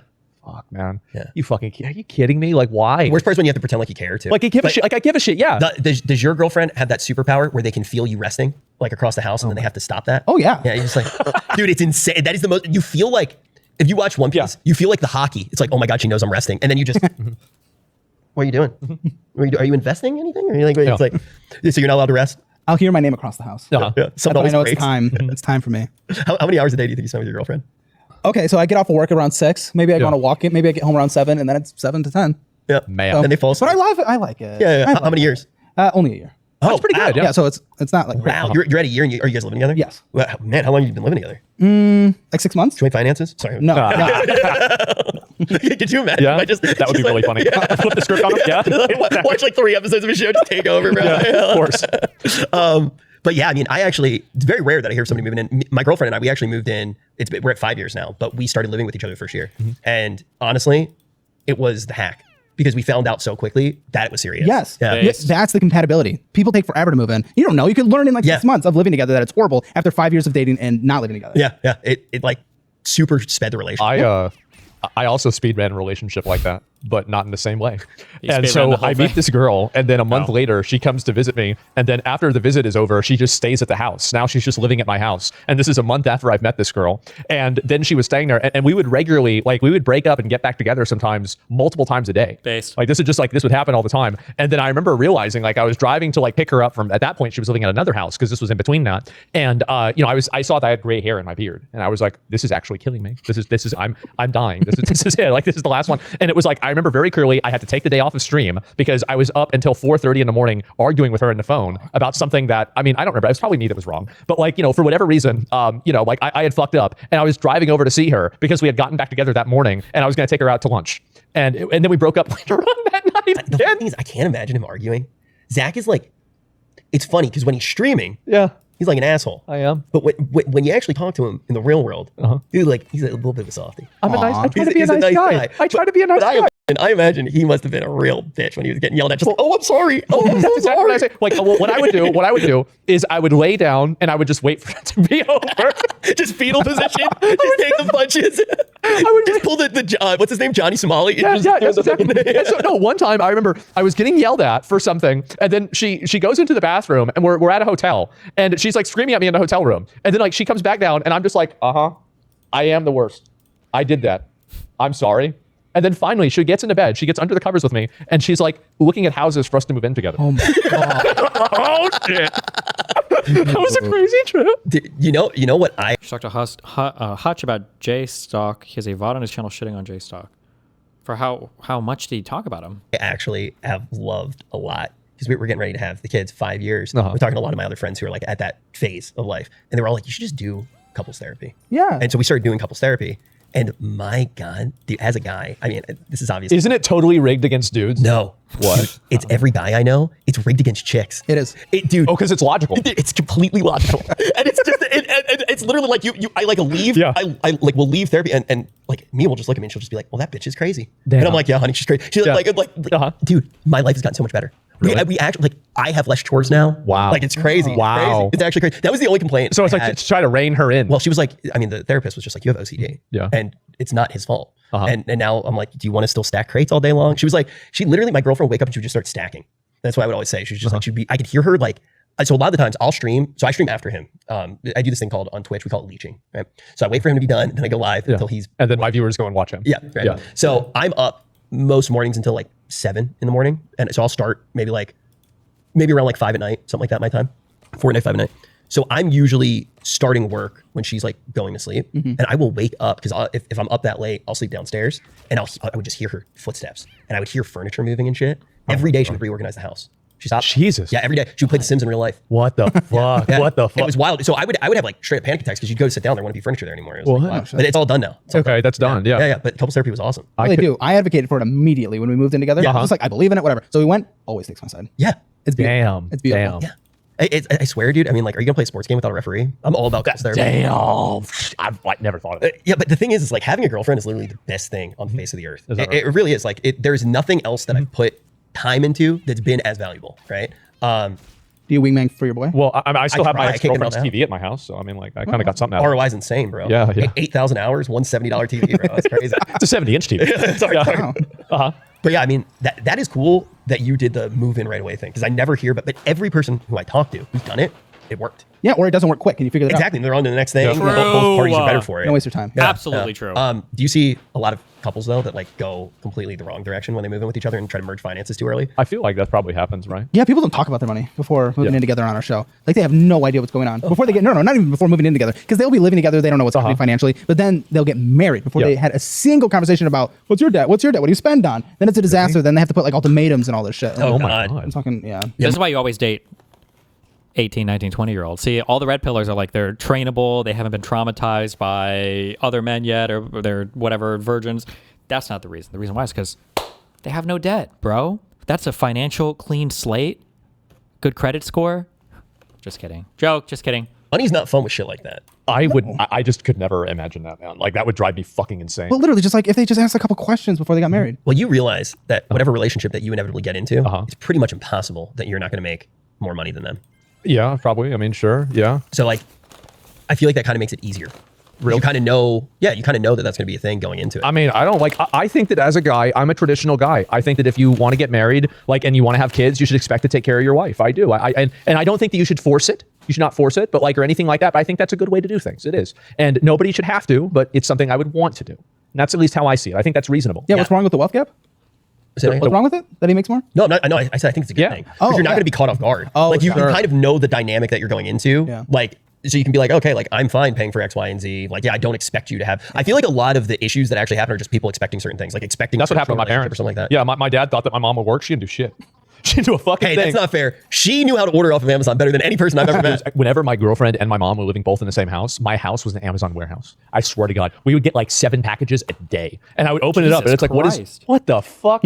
Like, oh no, I need these. It's like, no, you fucking don't. What do you mean? And it's just like, they order so much stuff. And that's another reason why I don't like buying stuff too. It's because, like, I mean, and my mom, like, back in the day, she would have $20. She wouldn't have a job. There would be no other $20 on the horizon. This was the only $20 that she was going to get. And she would be like, you want to go to Taco Bell? And, I don't know, do you have any money? She's like, yeah, I got $20. I'm like, okay, let's go to Taco Bell. So like, growing up that way, it was very normal for me. So like, I don't really think about like spending money or anything like that. I don't. And like, I could only imagine like if you're dating some girl that wants to spend your fucking money, that would make me insane. No, you shouldn't date someone. Yeah, that's horrible. I think most good people are not like that. Like I've dated people that made like essentially nothing compared to me, and I would pay for stuff all the time, but they're not like sitting there like expecting shit. You know, I think that's a whole different type of person. Not gonna lie, you could totally do that. Dude, I don't want to look, man. Like that's a bit much, right? It's definitely a bit. I think this has turned into like set right now. Oh fuck, man, dude, it happens all the time. Everybody always has their 2 cents, right? And that's most of the time you. I'll tell you that. Okay, but here's the thing. I never try to pressure you to do anything. Sure, but I genuinely care about you. I appreciate. Like I do genuinely care about you. I get scared sometimes when I'm like, what are you doing right now? I was like, oh, I'm eating like 10 pounds of candy and like 4 pounds of beef jerky. And I'm like, Jesus fucking Christ. And I'm 35 years old. I feel fucking great. I never get tired. I never get sick. I, got COVID for like a day. And Zach, 3 of your teeth fell out last week. No, I only have 3 teeth that haven't fallen. It's a little bit different, okay? And all the rest are fake. Like the only reason, like, I want you to do whatever makes you the happiest. But I think the most important thing is like I think body positivity is retarded, for example, right? Because I think that if somebody wants to be fat, that's fine, but it shouldn't be like they should make the decision that on average they are going to live a shorter life. Yeah. And that's fine. If you make that decision and you understand the consequences, then that's fine. So like if you're eating a bunch of ultra processed foods and you're just glorping the goy slop, and I go, hey dude, just a reminder, you're eating goy slop. If you ate healthier on average, you would live a little bit longer. And you go, well, I know that, and I choose to do this other thing. When have I ever pressed you after that? Now, just knowing the decisions that you're making, I think is the most important thing. I think that if I eat enough of the foods, it will start changing my biology. I do. I think that if I do it enough, that it will change. And I think that, we're going to stay the course for now. I think it's going to work. And I think we're breaking through into something new. What are you breaking into? Well, I mean, like I'm human evolution. I'm a healthy weight. I've never had any sort of like bad health problem at all. And that blood pressure. Well, that was bad because I was stressing myself out all the time, right? But he's trolling, right? I think right now. And then I stopped. And so what I decided to do is I just one time I was like kind of getting tired a lot more. And what I did instead of that is I tripled the amount of candy that I ate. I just started eating 3 times as much candy. Just needed glucose. And like now, like I never get tired. Like before here, I ate an entire bag of Doritos, and I also had candy, and then I also had beef jerky. And then after this, I'm probably gonna have another soda, and then I don't know what's open, like maybe Taco Cabana or something. And then I'm feeling great. But this is what's crazy is I hear this, and I should criticize it, right? But I'm over here obese. And I can't because being obese is actually worse than that. It's worse than that. Right? Maybe I will die by like 60 and you're going to live to like 80. I don't know. Maybe, right? I mean, every now and then there's that person who like lives to 100 and they're doing the review and it's like, what's your advice? It's like Diet Coke and a cigarette. Cigarettes. Every now and then people are just built differently. But you are literally, it's crazy. The neo-Nazis are just doing Nazi treatment themselves. Have you ever seen me get sick or have anything like that happen? Yes. When? The time that you started coughing up blood. Fuck. When was that? Like 5 years ago. You remember? No. You were like coughing blood. It was when we had the fight about the water. Oh yes, that's right. So you doesn't even remember. I forgot. Well, yeah, because like the thing is that like I was coughing up blood because I was screaming. Day of my life. It was nothing. It was nothing. It's not even a big deal. When that's where the bar is, of course he's never been sick. He was coughing up blood and the I spent 4 hours yelling. There's water in Dr. Pepper. It is like look, there's water. Like I drank this whole thing. This is even in the show. Yeah. Oh, oh God. It's completely normal. It's everything about him. He's thin. It's working. I don't know. I don't know if like I am not like a health guy, but like a trained health guy to know if that is like. They did my vitals. They did a full blood test. My dad, because he was my my registered like kind of emergency contact, did not believe the results, and he pulled out the results himself because he thought they were lying because they were so good. Well, hey, they always say the most important thing is like if you go and you get those panels done and it comes back. That was like 6 years ago, 5 years ago, right? So maybe. Well, actually, wait a minute. It was like like 5 years ago. Like, no. I mean, what's going to change in 5 years? No, it's the exact same. Like I haven't changed. I'm the same. So like, what the fuck? So we have like one of our friends is close with Brian Johnson, the Live Forever guy, and we're working on getting an episode with him. That would be incredible. Yeah. I was just talking to the guy actually, not Brian Johnson, but my buddy who's friends with him, because my buddy is actually fully on like a regimen that Brian Johnson made for him. Oh, really? It's who I think it is, right? Yeah. Dude, and I don't think you've ever seen him in real life. No. Dude looks like he's like I know. He's like older than us, but he looks like he's in very good shape. Looks super young, super fucking healthy. They're being extremely generous there, but okay. The guy and works around the clock. But he's like when he gets home, he's in the sauna. He like does like the little hat and everything in the sauna. He's eating the same food as Brian Johnson. He's got like the stack and everything. Gets his vitals done. He's like genetically younger than he actually was. Blah blah blah blah blah. Yeah. But having Brian Johnson on, I wish that there's no way Brian Johnson would do it because he'd probably die on the spot. But if we made him do Asmon's life for a day and Asmon did his, it would just be insane. Dude, like what is it? 180 pills a day? Like he cut down. He decided, I could be wrong here, but I'm pretty sure he cut down a stack because he like streamlined it. So it's a little bit less. But yeah, I mean it's a lot. The craziest thing is, what he does like every day when he wakes up, like the first thing he does is he basically gets like he goes into a room with UV panels and gets like the perfect amount of essentially sun. You could say that's what I do. It's like the monitor. Yeah. Right. So it's the same kind. I mean, like I turn them all on. I'm like, oh, yeah. Like 4 CRTVs. Like, I'm recharging. Exactly. I'm good. We've been going on, honestly. It's been going on so long. Oh my God, Caleb, thank you so much for coming on. That was fun. Yes. We didn't read a single thing off the thing. See, I told you. You were like, oh, we're going to talk about these things? I'm like, yeah, probably not, right? And so, yes, thank you guys so much for watching. I really appreciate it. Thank you, gentlemen. Caleb, thanks for being on the show and everything. Again, I definitely look forward to the AI girlfriend, dude. That's going to be a good one. When's it come out? A couple weeks, probably. Oh, hell yeah. Oh, man, I'll be ready for So, I mean, I'm sure we got all the stuff to make sure that we can link to all of that. Yeah. Everybody, if you haven't already, check out the show. It's absolutely Financial Audit. There you go, on YouTube, TikTok, everywhere else, right? That's right. There it is. Absolutely. Well, thank you guys all so much for watching. I really appreciate it. Thank you, gentlemen. And we will see you all in the next one. Okay. We got